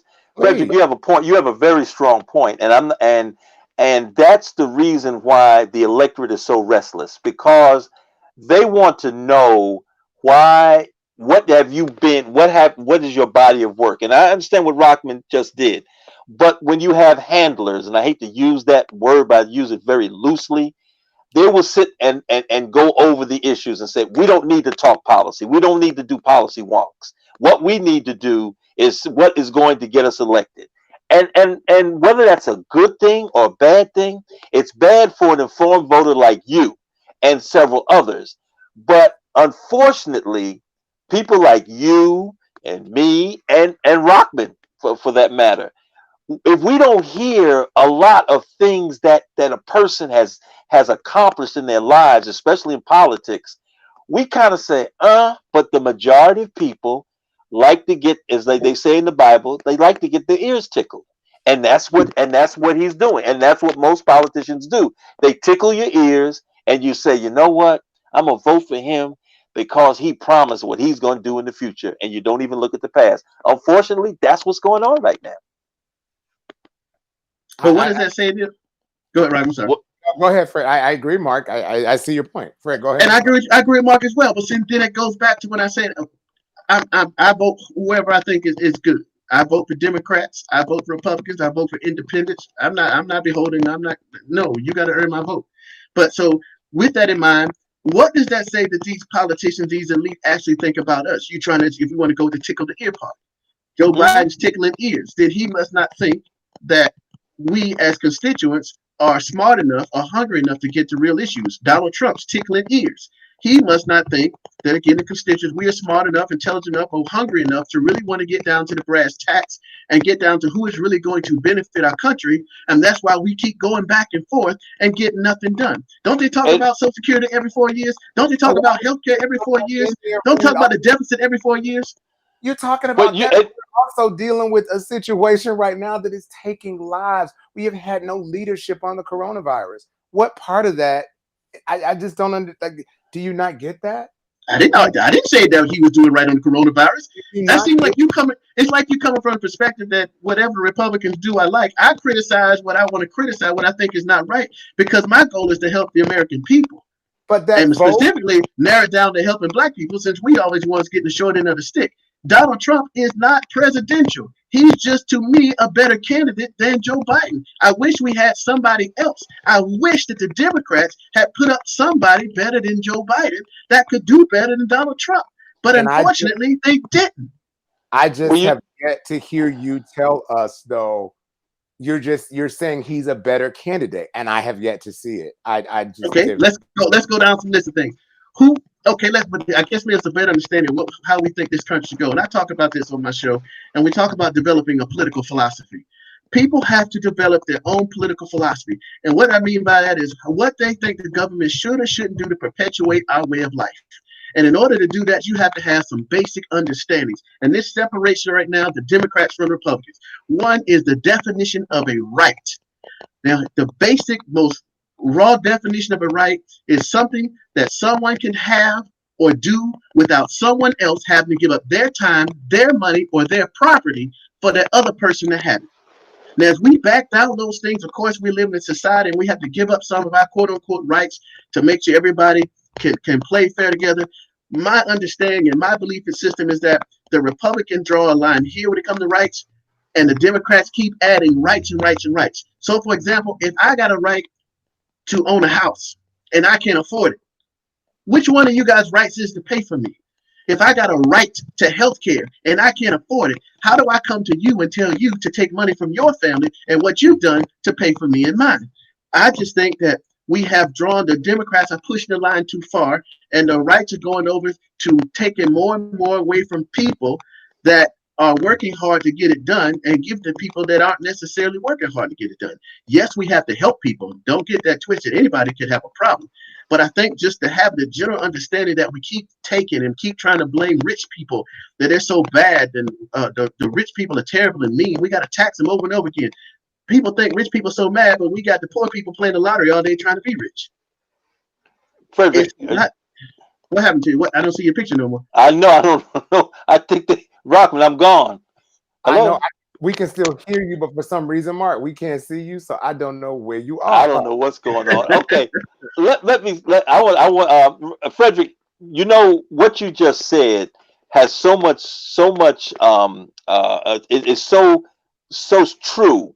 But however, what has happened is that the whole thing about what you're saying about rights flips on both sides, because what and I'm not a social science professor, nor am I a history professor or anything. And all I am is a person who does a lot of reading and a lot of researching and me writing. And so I've just finished my 7th book. I write a lot of novels, but I make sure that I do a lot of research. So when people go through my novel, there's things they can pull into that and say, oh, I remember that happened, but I put a fictional spin on it.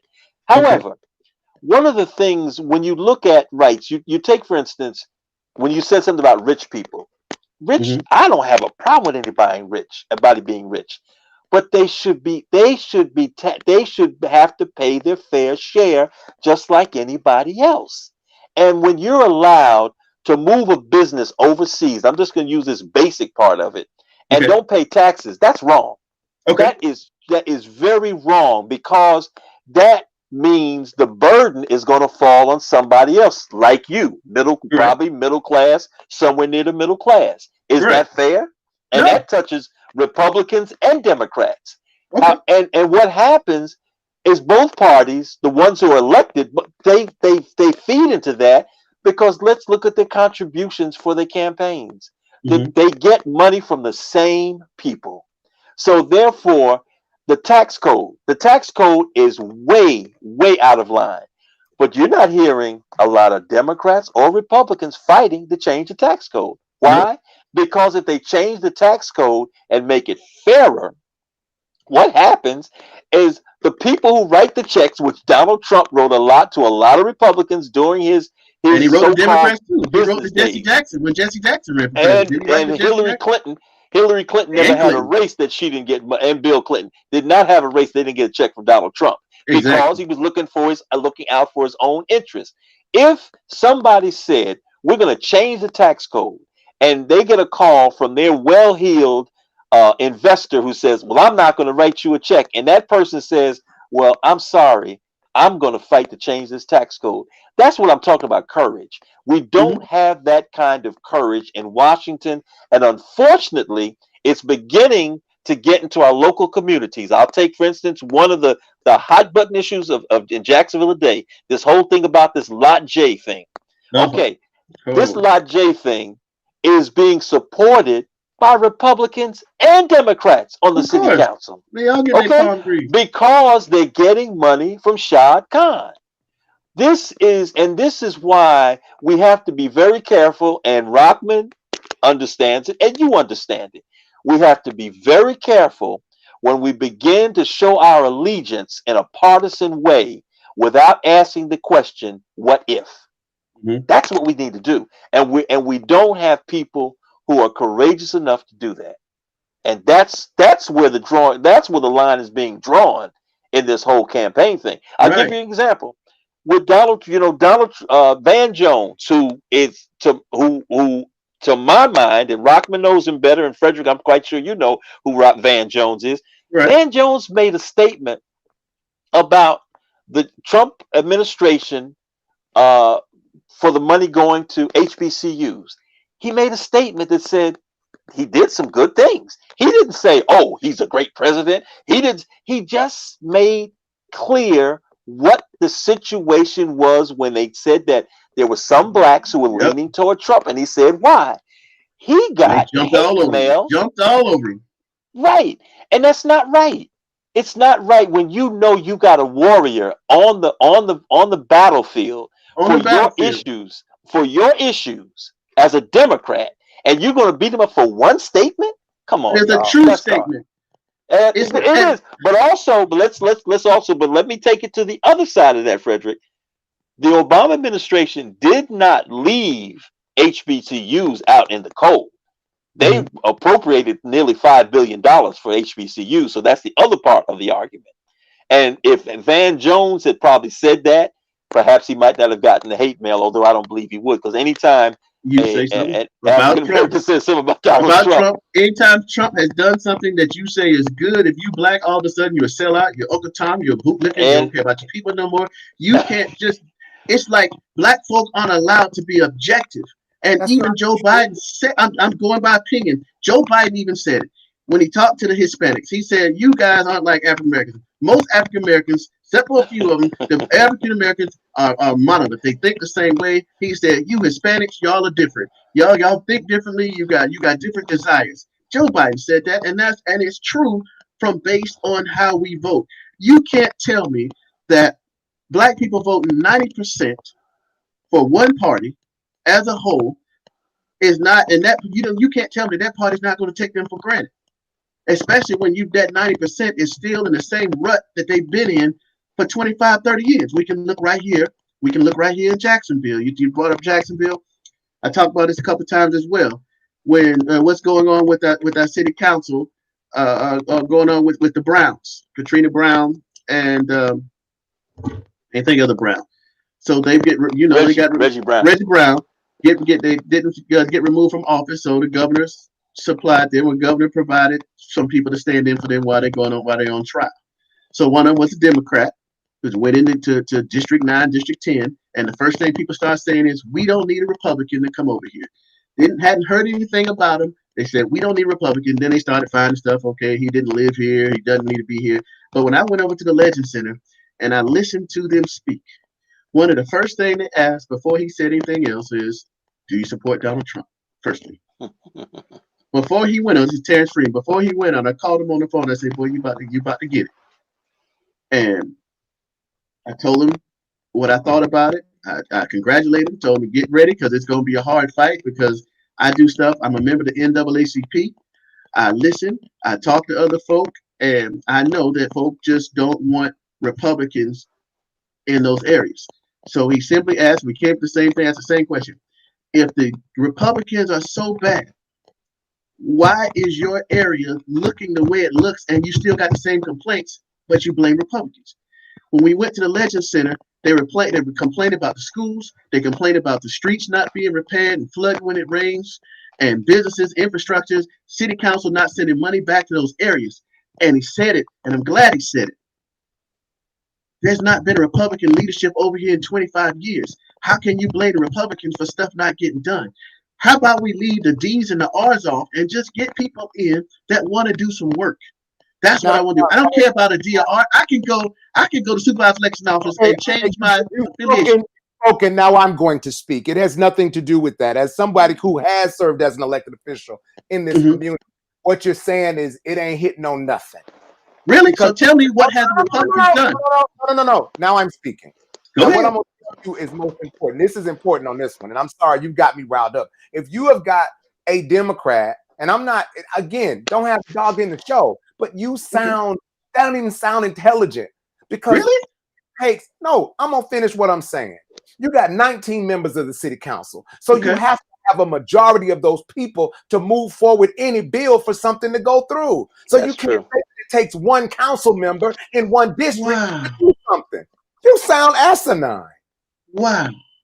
So you telling me that there has been in all these years, nobody could get money into those places. And I said, you left that out, Rockman.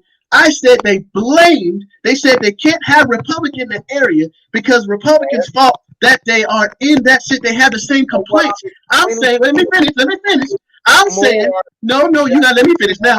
I'm saying it's not the Republicans' fault if you haven't let a Republican come in there. That's all I'm saying. You going out with all this other stuff about other folk being voted in and 19 members. That's not what I'm talking about.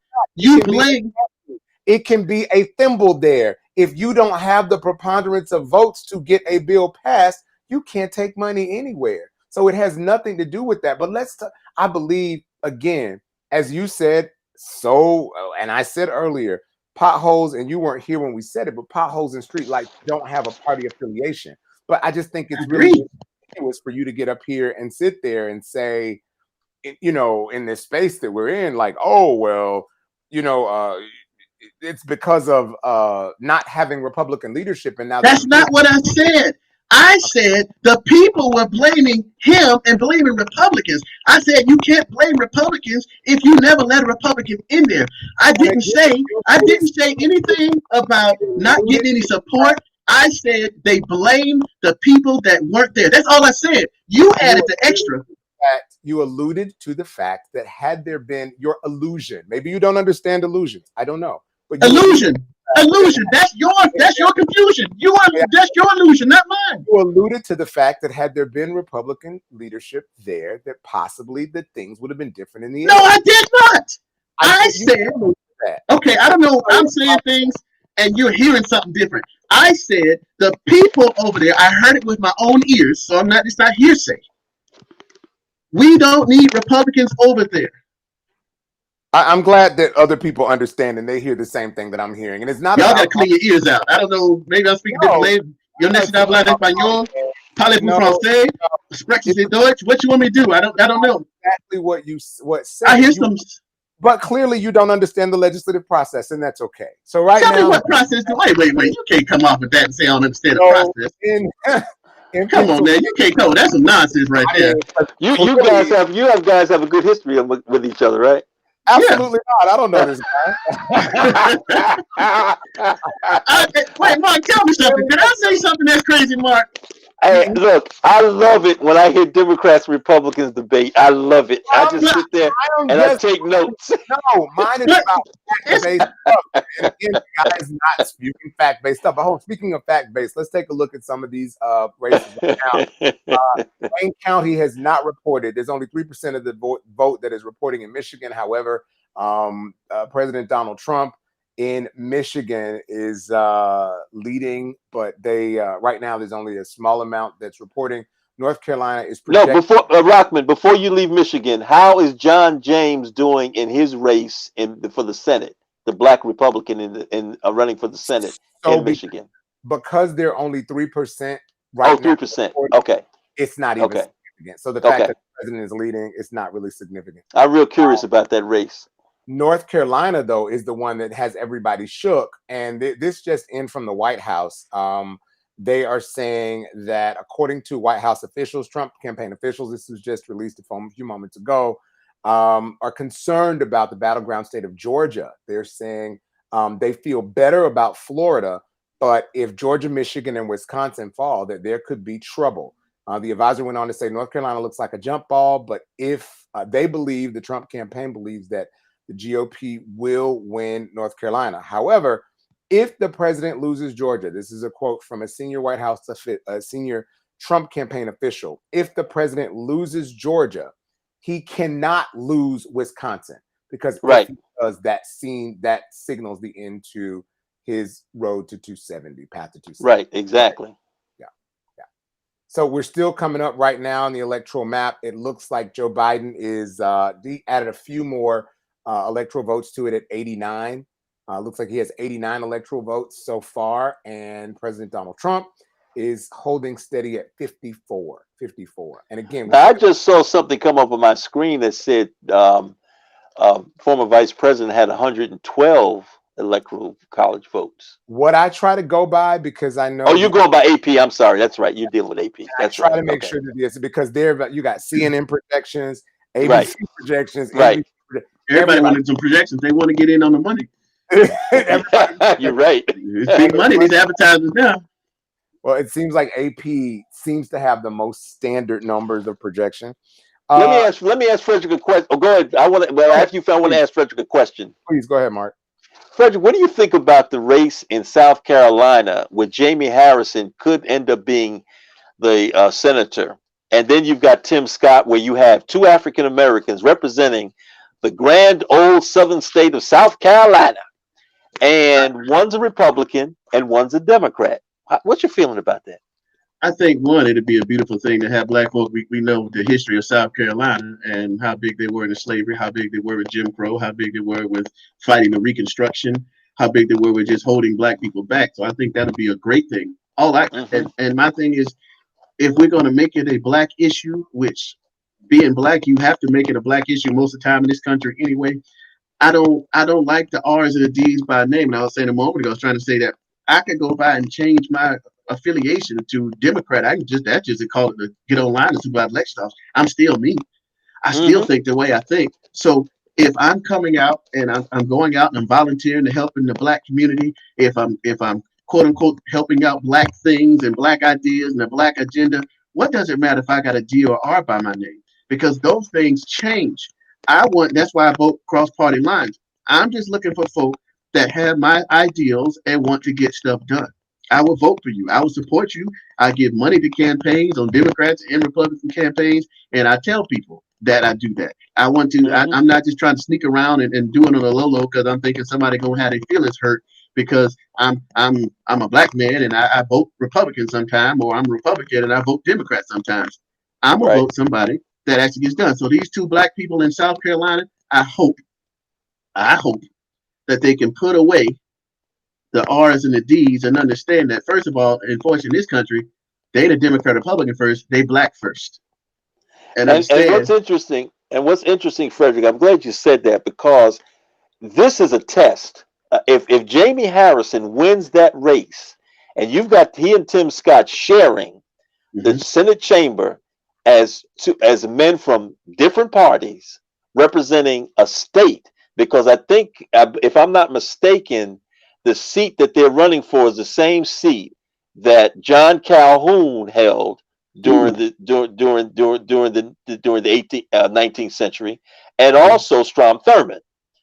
So now they're occupying the seat. I mean, he would be occupying the seat of two arch segregationists, big racists. And then you have Tim Scott, who's doing his best, even though it's tough for him, to be able to get his issues on the table, right, with the Republicans, versus supporting some of theirs. And I think that's the rub, and I think that's where Rockman was coming from, is that you can have, say, for instance, Terrence Freeman, who I don't know Terrence Freeman at all.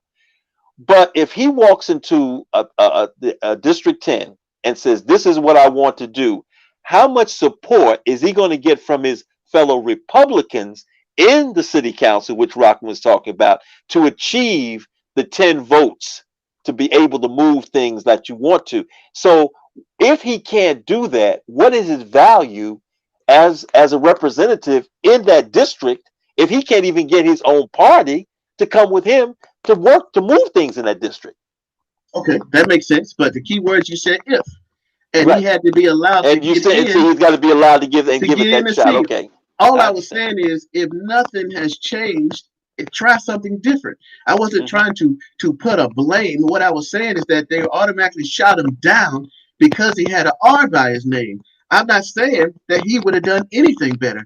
I'm saying they didn't give him a chance because we've been so conditioned to think if you are a Republican, you don't like black people. You're racist if you're white, and if you're black and you're Republican, you're a sellout because you're not for the people. And I'm saying, stop that. I'm saying, look around and see if your community is where it needs to be. If you got these same complaints over and over and over again, but you keep voting the same people in, then vote somebody else in. Hold somebody, hold them accountable, do whatever needs to do, but get your community fixed. That's all I'm saying. I just saw something across my screen, Rockman. It said John Hickenlooper has been, I think they call that race. I don't know which one. Is AP calling that race yet in Colorado? Well, they're saying, like, for the Hickenlooper race, yes, Colorado, against Cory Gardner. Colorado actually has been called for President or Vice President Biden. So right now, in the Colorado race, with 69% of the reporting, according to AP, the Associated Press is calling Colorado for Vice President Biden and calling the race for the U.S. Senate for John Hickenlooper. So right now, you've got a tight race in North Carolina between Cunningham and Tillis. Yeah. Not Tillis. Is it Tillis? What city? I'm sorry, I didn't hear you. North Carolina. North Carolina is a tight race for the Senate between Cunningham and Tom Tillis. I want to say that it's been called with 84% of the vote. Actually, you know what? That race is too close to call right now. Right. So it's a very tight race. We're talking about not even a 1/10 of a percentage point. Yeah. So that means that as that race goes, Tillis was from here. I didn't know he's from here. Did you know that? Who's that? From Jacksonville. Who? Tom Tillis. I didn't know that either. I didn't know. Yeah. No. Was he like raised here or just born here and went away? That's why I love news. I love being in this thing where you can, come with these factoids. That's what I get off of. I literally have I teach, students have bunches of factoids because you never know when they'll pop up. That's exactly right. Yeah, he was born here in Jacksonville, Florida. Yeah. Okay. Now I'm looking at, we'll go back to the presidential race. CNN has 89 points for Biden right now and 72 for Trump. And as Rockman said a moment ago, they're calling it for Biden right now in Colorado with 57.4% of the vote, but 72% of the precincts have reported. So they're calling, just saying that Donald Trump can't overcome those numbers in Colorado, and Joe Biden will get that. So what do you said the AP? That's what I just said. No, I'm just saying I was just saying CNN is basically saying the same thing you're saying. So you're saying Yeah, use like, AP. I just want to make a comparison, see if they're on the same page right now. If they're different. does a little more like what AP does is they aggregate more of the information, right, from all of the different sources. So while CNN is good and MSNBC and Fox and all the others, I think AP has a more standard reporting when they make the call. Some of the, as you well know, as Mark said, he left one day and people were like, "Hey, come back to the station. Somebody else is right." When I was doing analysis in the 2000 presidential race, right? Yeah. Yeah, you Okay. know, so one of the things that the reason I like to try to depend on AP is because they're, you know, you have so many, especially now in this information super age, you got so many people who want to be first.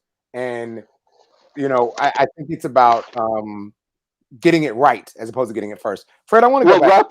Rockman also, and with AP, they have a history of being able to look at, even though, as Frederick said, I think there was like maybe 58% of the precincts reporting, but then they know what precincts have gone a certain way in past elections, so they can project whether those precincts are going to change their habits. In most cases, they don't, unless you're in places like Georgia where that serious the suburban thing is really happening heavily, and that's the thing that's scaring the bejesus out of the White House right now, because they know that if the Atlanta vote, the greater Atlanta vote, has not come in, and former Vice President Biden is leading by a little bit, who knows what that Atlanta group, because you're talking about suburbs and greater Atlanta. Yes.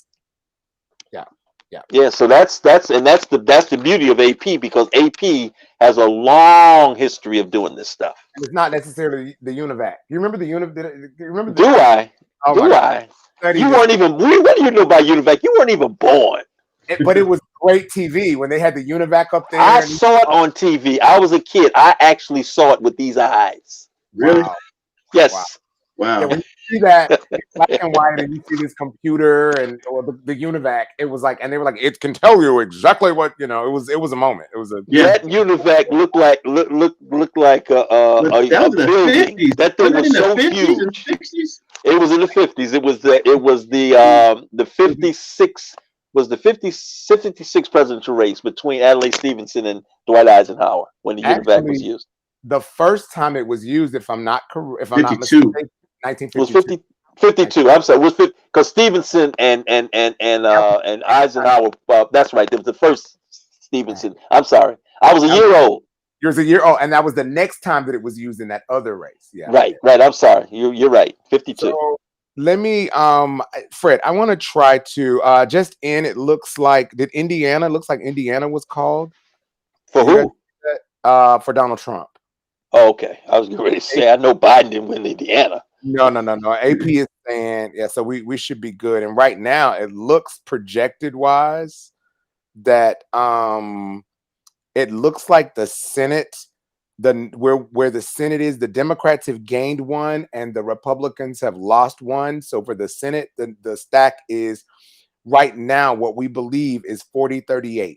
There's still several seats that have not been decided, but 40-38 for the Senate.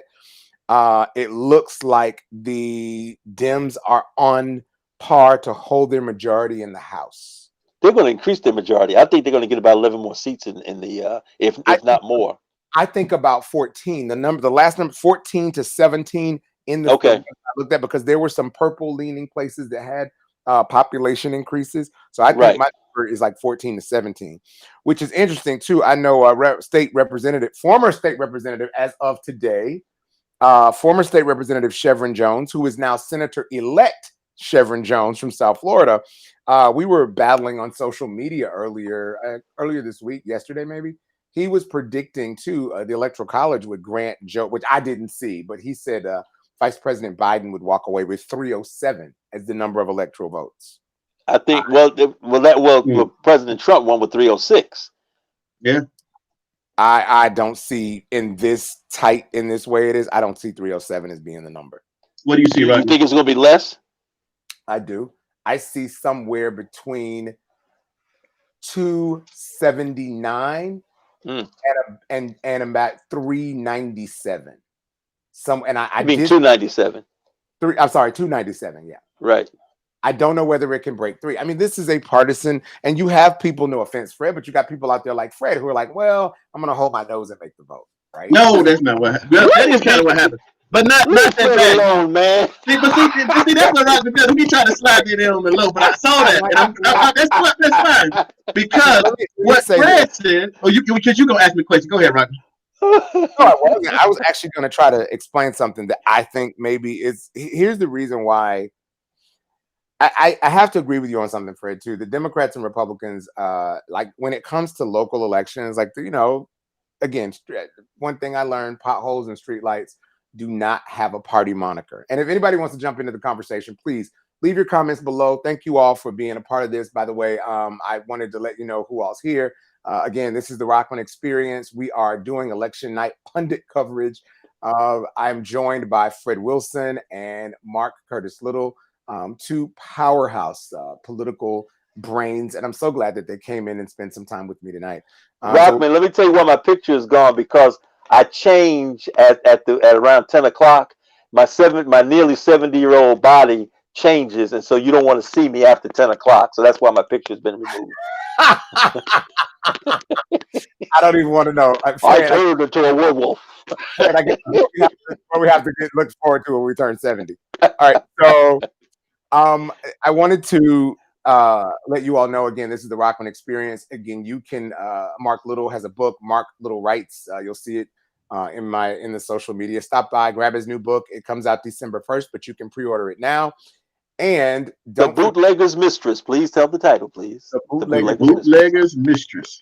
I'm going to make sure that I put up right now. You'll see it. There it is on the screen. It is The Bootlegger's Mistress by Mark Curtis Little. You can get it by logging on to marklittlewrites.com, and you can get it. Again, it drops on December the 1st, but you can go ahead and pre-order right now. Also, if you have questions, comments, concerns, you want to talk, you want to be part of the action, make sure you comment below. We might bring you on screen, and I appreciate these guys for having this conversation with me tonight. All right, so Fred, yes. I want to get here's and Mark, maybe you jump in on this too. This is I guess I know potholes, streetlights, those kind of things aren't Democrat and Republican, right? And I'm so with you right there. Like, that partisanship has to move. But here is the thing that I want you to maybe kind of understand, that when, and I hear you, you're saying, oh, they've been a member of this party, you ain't got nothing for it. I hear you. But when you were in a space, it's almost like having a district where you want people with like-minded ideals and thoughts, and you want that group to have a person or an ideal that represents them.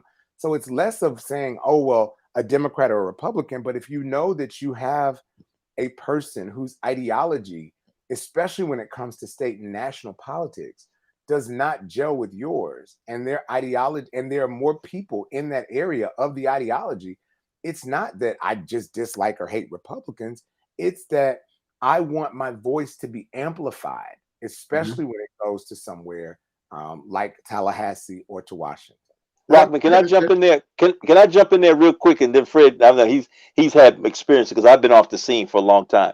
But Fred's point is underscored by so many things I talked about when I ran for office 20 odd years ago. Give me the opportunity to speak about it. And if you don't agree at that point, then we're cool. But if you have an inkling of agreement, let's sit and talk.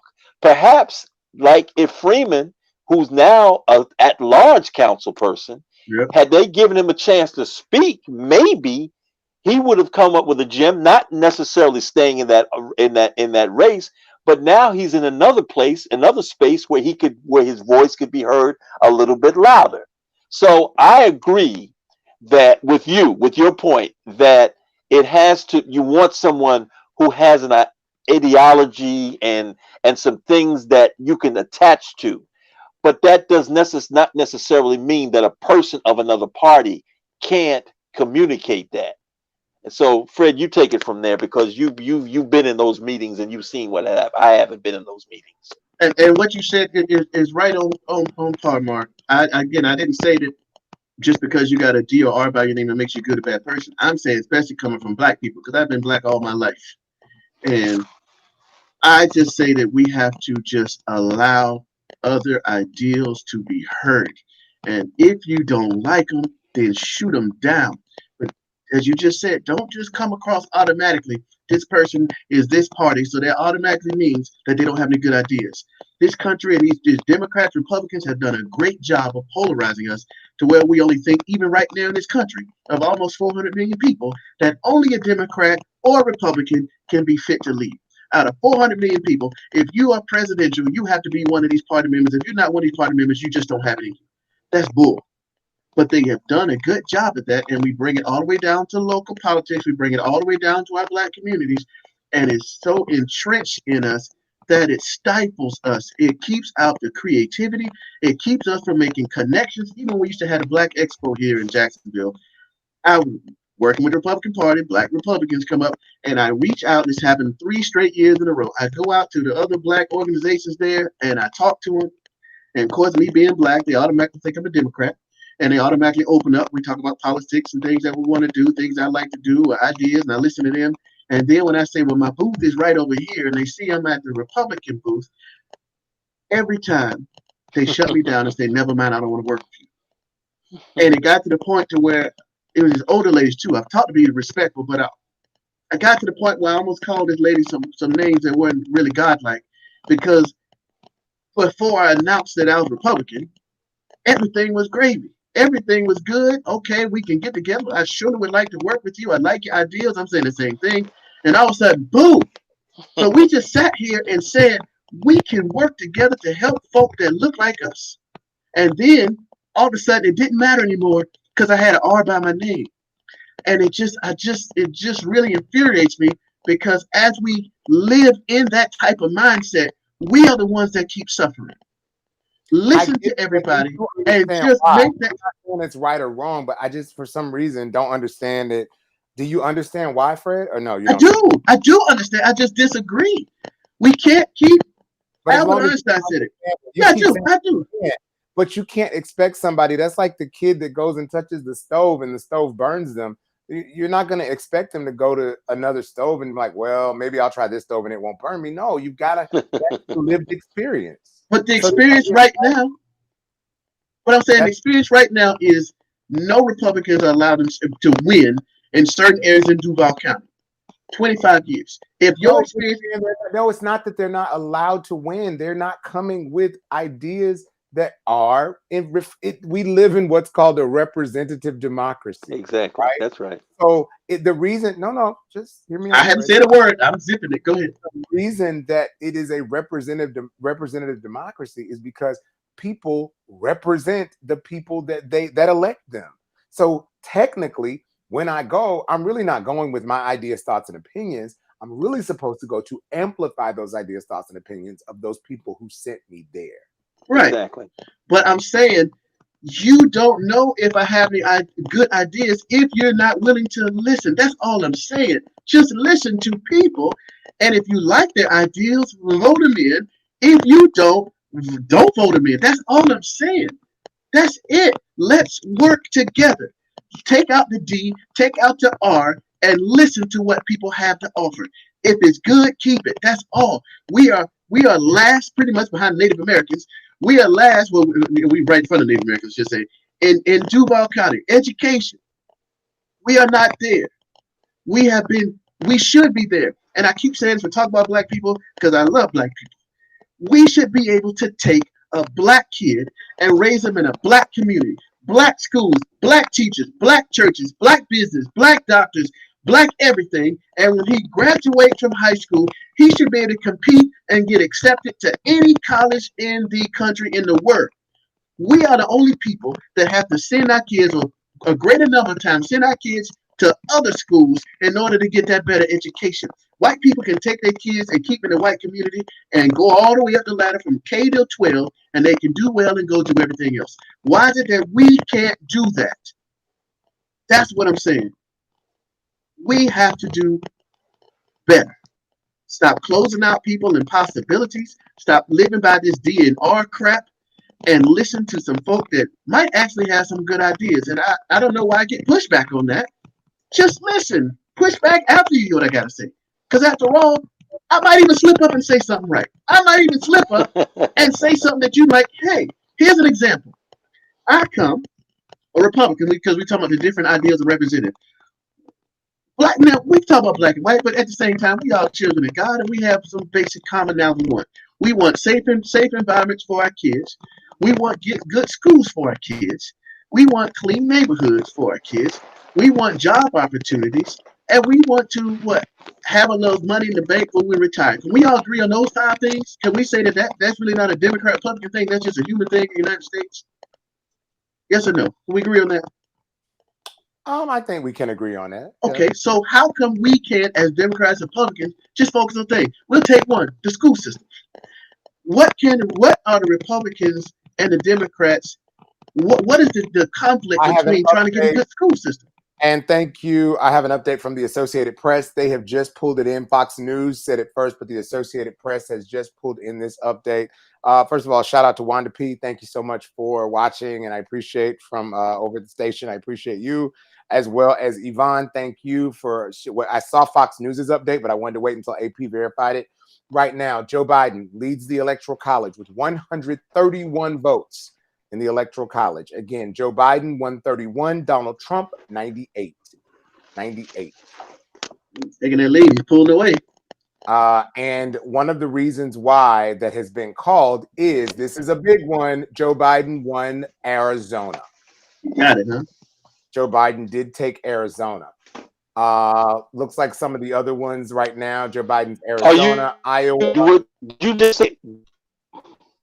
you say Biden just won Arizona?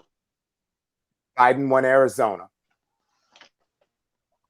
Oh my God. Right now, Arizona is 70% of the reporting and at 54% of the vote with 1.2 million votes. He's a good 200,000 votes ahead of the 185,000 votes ahead of the president. But Joe Biden does pick up all 11 they're projecting of Arizona's electoral votes. Yeah, that's big. That's a big one. That's a big get. It's still, we're now 131 to 98. Go ahead. I'm sorry. Breaking up. Yeah, Mark, I can barely hear you. Okay. So one of the people are asking, what channel is AP? AP is not a channel. AP is the Associated Press. It's like a news agency. It's somebody I know. Amber, AP is a news agency, and it is the agency that is responsible. They're like a news gathering group. So you can go to the website, ap.org, but they have all of the details about the Associated Press there, and that's where I'm looking for their numbers, because they're giving the biggest and latest and greatest numbers. Cool. All right, go ahead. One quick thing too. I want to say, how can people log on and see the show? I got people wanting to get on and be a part of the show. How do they do that? Right now, you can share the feed. It's on my Facebook page. You can also go to youtube.com/RachmanJ. That's youtube.com /RachmanJ, RAHMANJ. You can go to facebook.com/RachmanJFans. And I think it's on Twitter too. Twitter.com/RachmanJ, RAHMANJ. Cool. Okay. All right. We again, I'm trying to get as much detail as I can, but right now it looks like it looks like Donald Trump there's something like Arizona is a big one. Right now, people are there. The White House is saying some stuff. It looks like Donald Trump is that Arizona thing. People are going crazy at the White House. Yeah. So here we are, 131 to 98. Hey, do you have a projection, Fred? And I'm just curious what your projections are. I gave mine earlier, and Mark, of course, I want to see what yours are since you're MPA. I'm thinking when it's all said and Hear done. me? Uh-oh. Are you- Yeah, we can hear you, Mark. Go ahead, Fred. We'll come back to you, Mark. Fred, go ahead.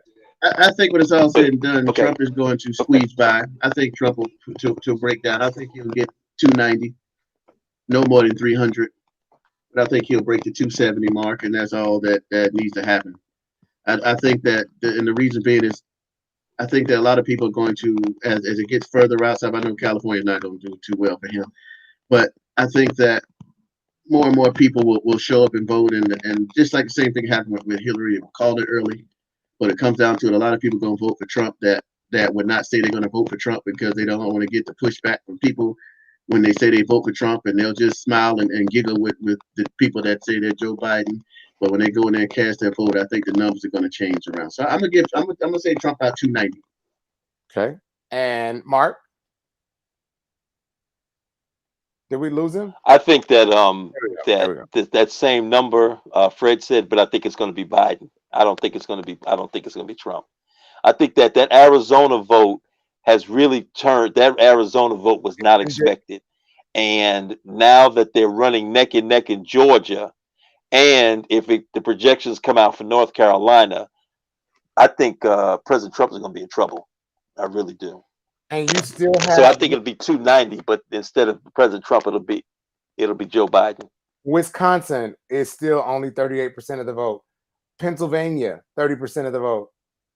Those are key places. Michigan, 34% of the vote. So a lot of those kids, and that blue wall that they talked about, it looked, that has been talked about in the past, that Trump broke through. That blue wall looks to be reforming, headed up to Michigan and Wisconsin over that side. And once again, with the precincts that have reported in those places in the blue wall, you have to if we're talking about Michigan, if the greater Detroit, Dearborn, Grand Rapids, Flint area, if those precincts have not come in strongly at this point, those numbers are going to be way heavily in favor of Biden. So that's what I'm saying. So when you're saying only 32% of the precincts are reported in Michigan, if many of those precincts are not in places like I said, Flint, Dearborn, Grand Rapids, Detroit, those are heavy blue Here's districts. some key things to show why I just, Fred, why I do appreciate your punditry. I don't see it. It just doesn't make mathematical sense. Georgia, with 55% of the vote reporting, Raphael Warnock is leading. The lead is very slim. He's only leading with about 7,000 votes. But and we don't know what precincts are reporting or not in Georgia. So if it's like Fulton County, Decatur, DeKalb, those areas, it could go for Warnock. I don't know what counties are reporting, but with 55% of the vote reporting for the state, it is still out there. That's the race with three candidates, right, Rockman? Because if they don't get 50% plus one, they have a runoff in that race, right? They do. You have Warnock is the Democrat running. You've got Deborah Jackson, Matt Lieberman, Tamara Johnson-Shealy, Jamisa James. Right. I can just go down the list. So a bunch of Democrats. Right. So to see, which is probably where it's headed, but with that, it's still a good, it still puts Reverend Warnock in play. So it puts it in play. And to see Georgia, the Republican, based on where Georgia has performed in the past, should run away with it. That ain't happening. Arizona, Mark Kelly is leading, even though they called Arizona already. It looks like Mark Kelly will take it. 70% of the precincts have reported with Mark Kelly. He is a good 200,000 votes. Wow. Martha McSally. Wow.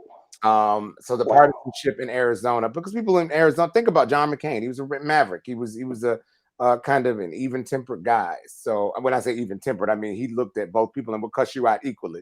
From what we can see from John McCain. So it seems like the people there are Arizona is I'm sorry, something just crossed my screen that's interesting. It seems like Arizona is going to go for Mark Kelly. So this is interesting to me. It says that there's only 43% of the vote in South Carolina that's in, right?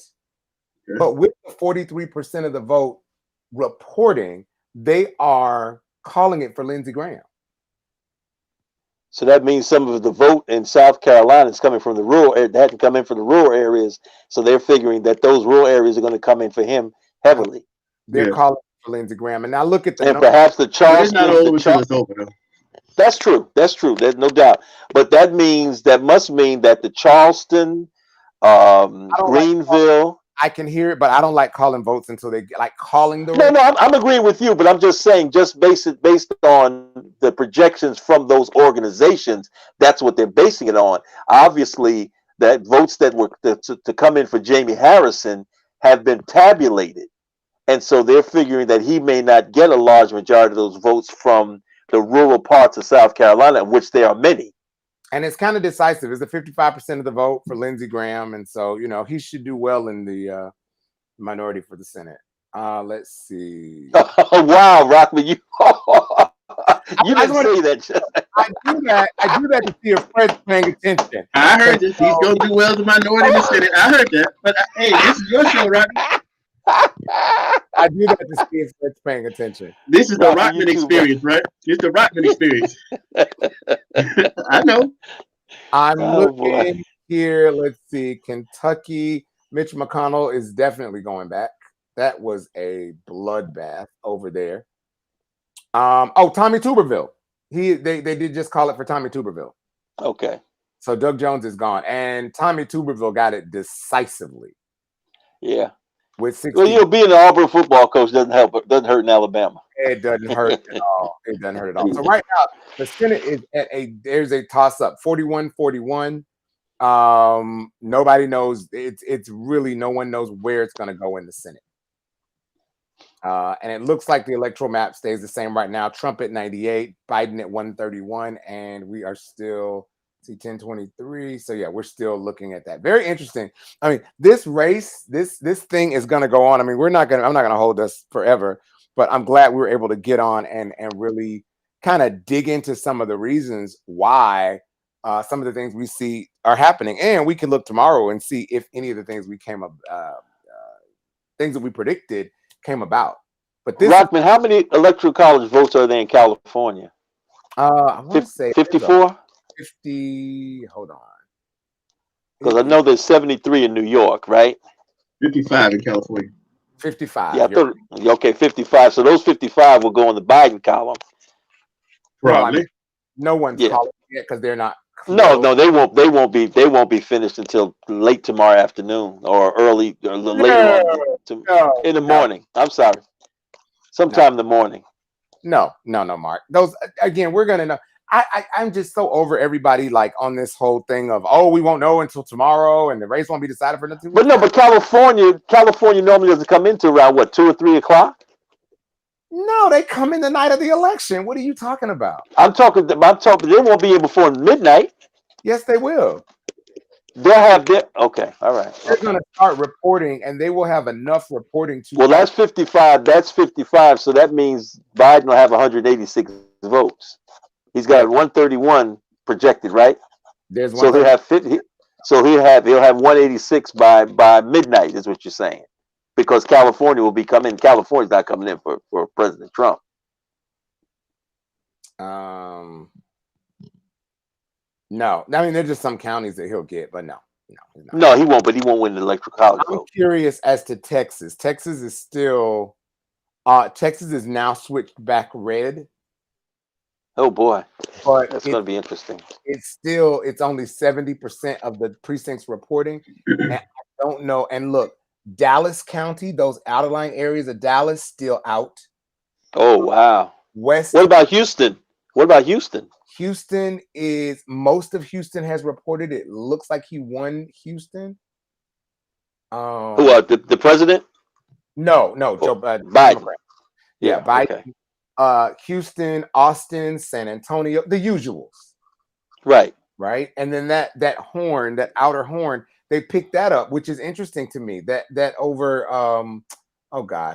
Galveston? Over that side, they're picking up a lot of Democrats over there. I mean, it's turning blue. You talking about in Galveston?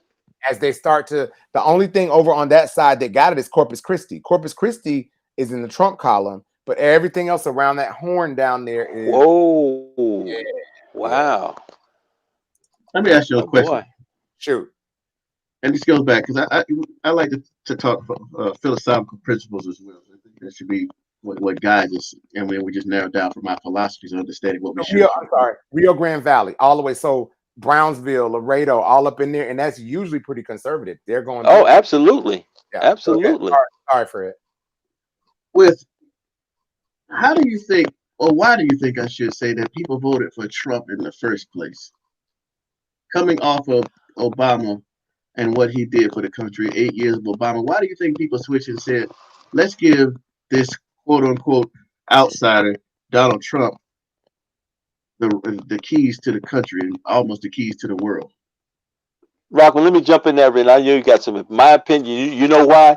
Hillary Clinton represented most of what people did not believe in government. Hillary Clinton, it was on her that she lost that election. It wasn't Donald Trump winning. Hillary Clinton lost that. I mean, she lost that election. Okay, and Trump was the viable alternative for them. I think the bigger question would be, Frederick, is that how did Trump win the Republican primary? That's the question. When you got guys like, huh? I said I wanted that as well. I was online saying he is a buffoon, and right, exactly that the Republicans would narrow down and vote him off and get a Rubio or a Ted Cruz or somebody in there that's got a little bit more sense and a little bit more sensibility in there. And every time he won, I was just like, wow, this is really gonna happen. Let me give you an example of why I think Donald Trump won the Republican primary. And I know this sounds heavily philosophical, but you said you wanted to talk philosophy, okay? Just jump in real quick before you say this, and I'm going to say no one voted for Donald Trump from what I see. And Mark, that's all I was going to say is no one voted for Donald Trump. People, it's almost like, I'm they sure voted against Hillary Clinton. Hillary Clinton didn't make the case to win. And just like in the city of Jacksonville, no offense to Alvin Brown, who's a friend, people were voting against the opponent. They were voting against Mike Hogan. Right. Yeah. Right. Okay. That's all. And now, at the record show, I don't know if again. Oh wow! Oh so, wow, Frederick. Fred, but you get what I'm saying, Fred.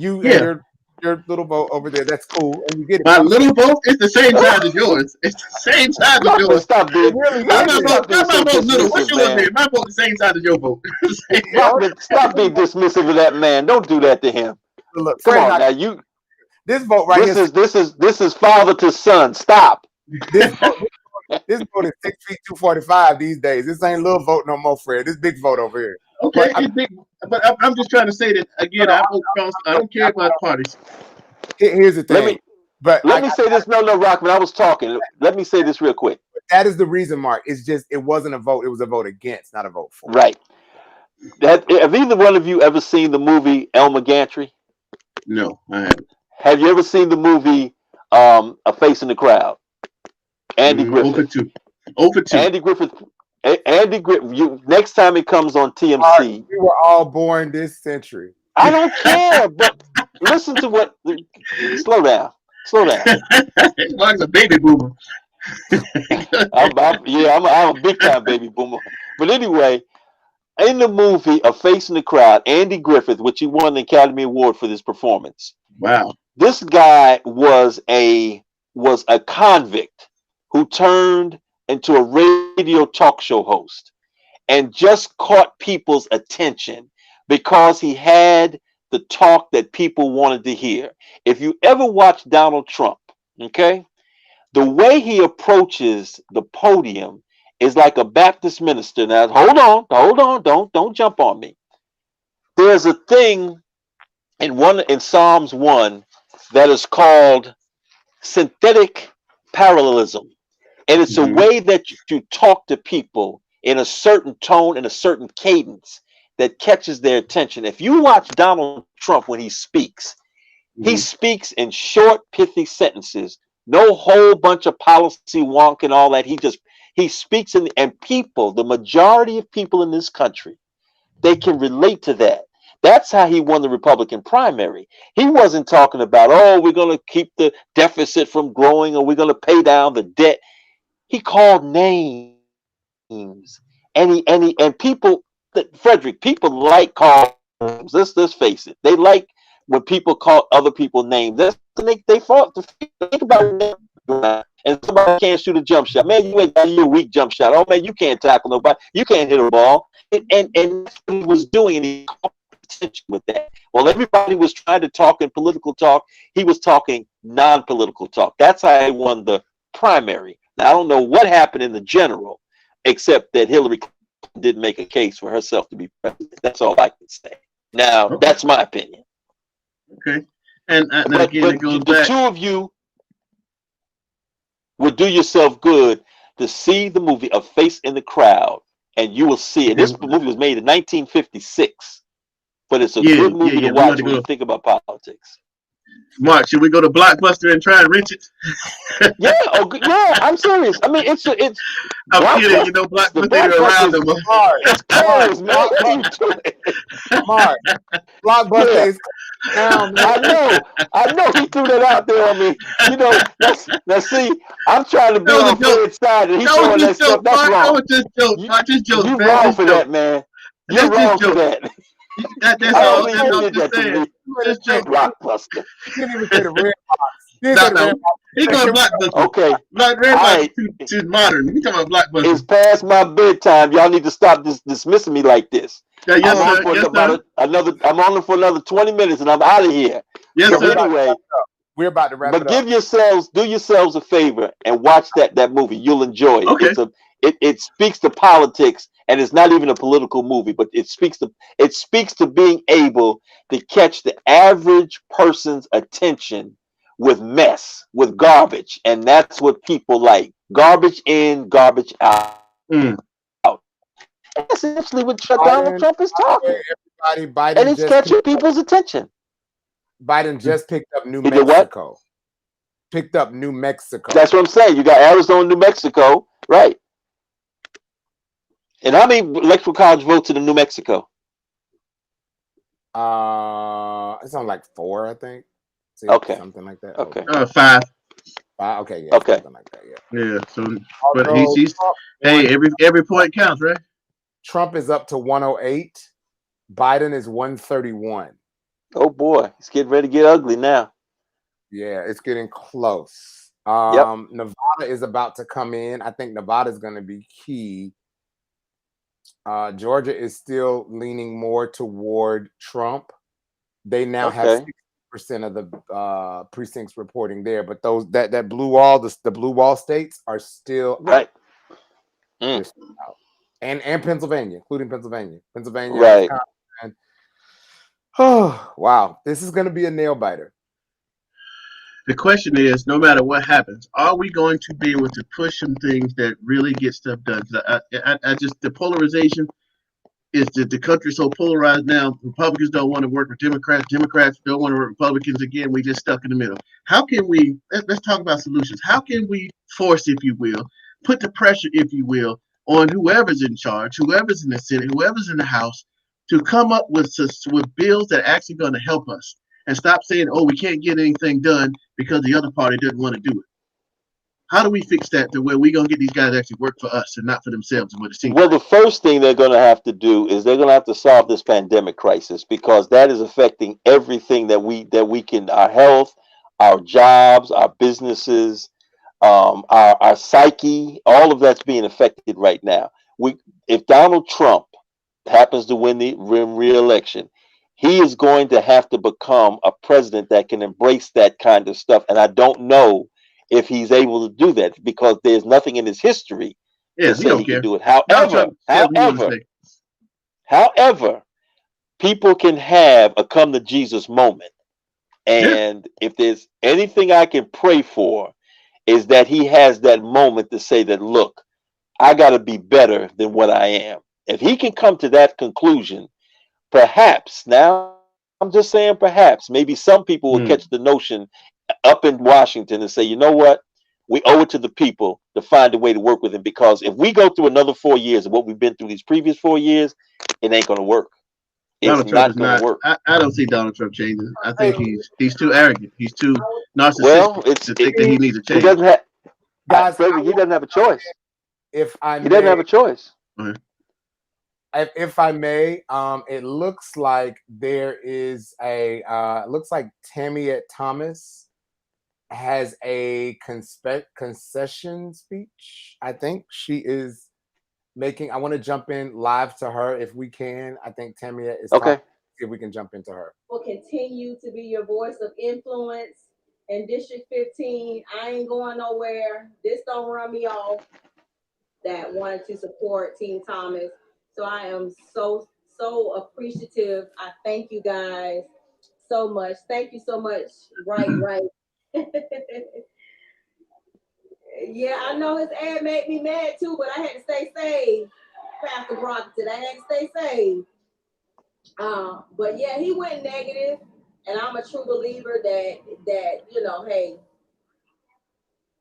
one of my supporters, baddest girl I know on this side of earth, Tamiette Thomas. Thank you so much. I am so happy tonight. I'm happy. Making history, first female African American to win a primary race in District 15. Still made history. Plan to make some more. But I'm hopeful. Hey, Dr. Franklin. Hey, Chris. Yes. Awesome job. Look at this, y'all. Look at this. Look at this display of the balloon. Didn't they do an awesome job? Yes. Awesome job. Awesome job.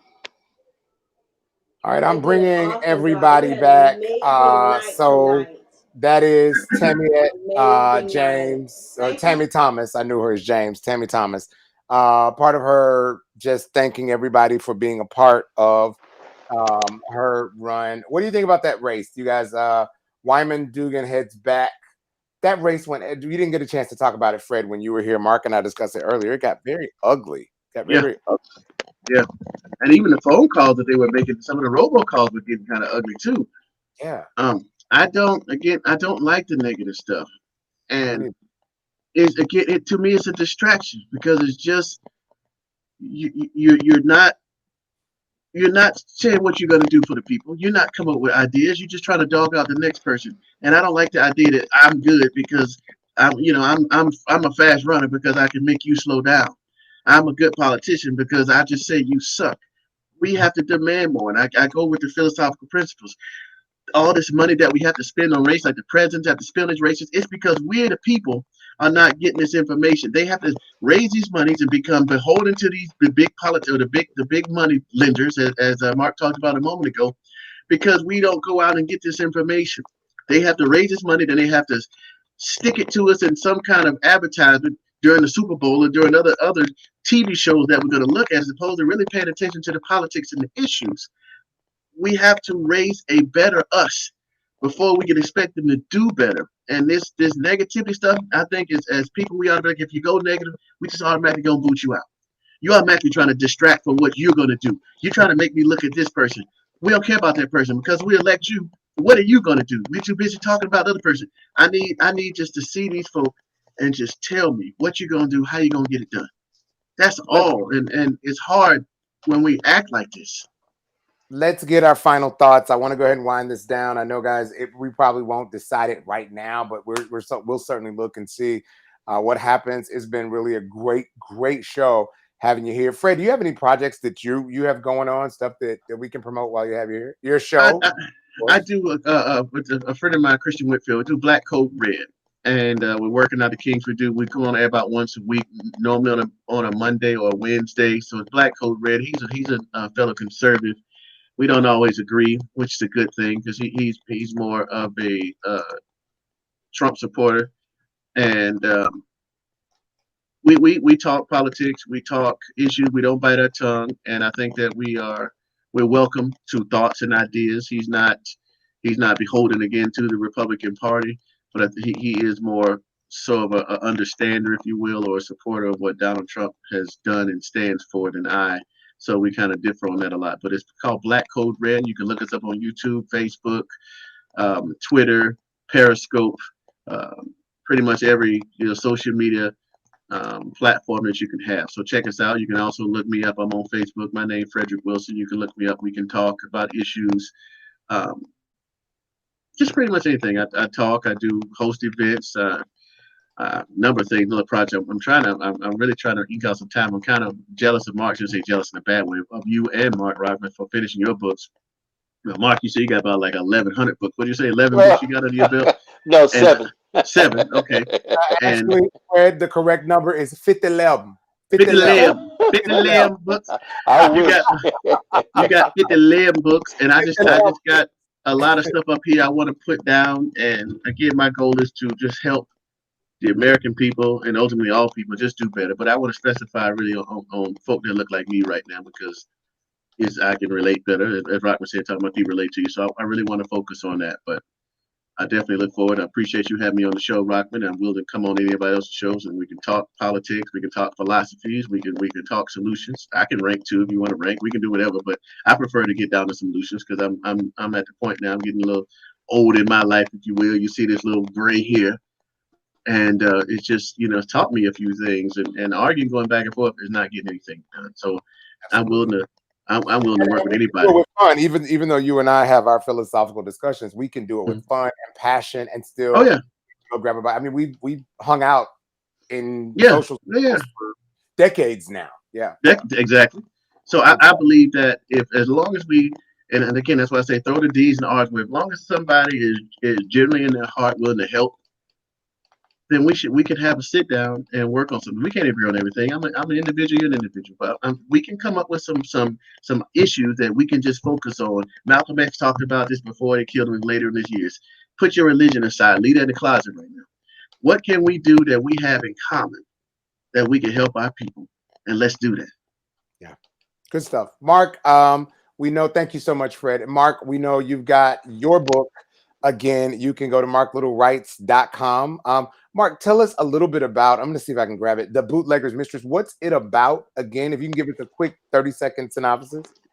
Well, it's about an African-American teenager who's very streetwise, who ends up leaving her hometown of Anderson, South Carolina in the 1940s due to some very, how can I say, disparate things that happened to her during her time working for a white bootlegger.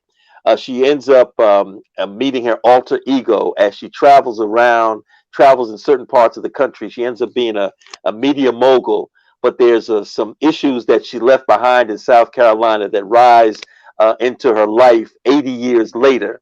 And it's about her fight to clean up her name, so to speak, from this situation that happened to her in South Carolina 80 years ago. It's about separation. It's about connection. It's about love lost, love found. But most of all, it's about one woman's quest to get dignity and respect for her as a woman, mainly as a Black woman in the United States in the year 2020. Gotcha. I'm gonna see if you don't mind if I can pull that over just a moment. I was able to find. I know you just had some really creative stuff done with The Bootlegger's Mistress, and so let me see if I can get that because I'd love to be able. Are you talking about the video? You been talking about the trailer? Yeah. Oh, okay. Let's take a look. Mark Little, The Bootlegger's Mistress.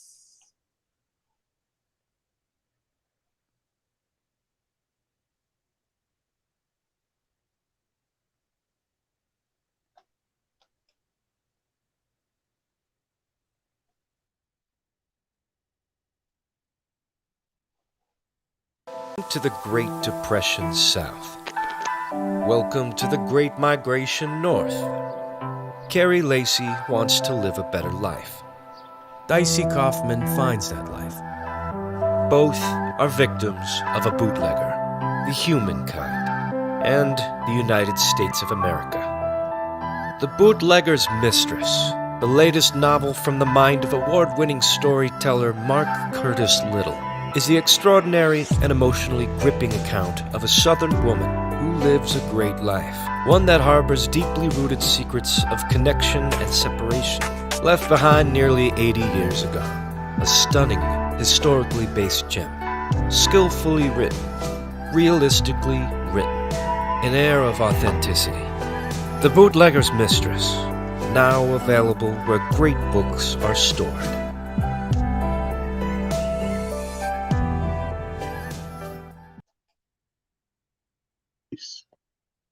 Nice.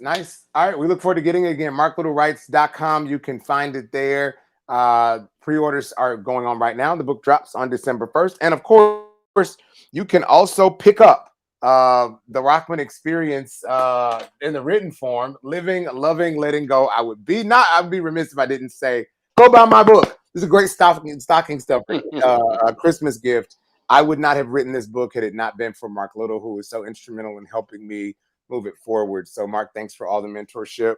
I will also be appearing next week. I think next week I'll be a week from Saturday. A week from Saturday, I will be appearing on the 28th anniversary of the Pride Book Club. Pride is Jacksonville's longest running book club. I'll be appearing doing a book signing and lecture series with Pride. I'm so thankful to the ladies and gentlemen of that group who brought me or asked me to come and be a part of that. So they let their annual event be a big author. So I kind of am honored, Mark, because I don't think I've made it the big author yet, but I'm glad that I've never done the anniversary, so you're special. Really?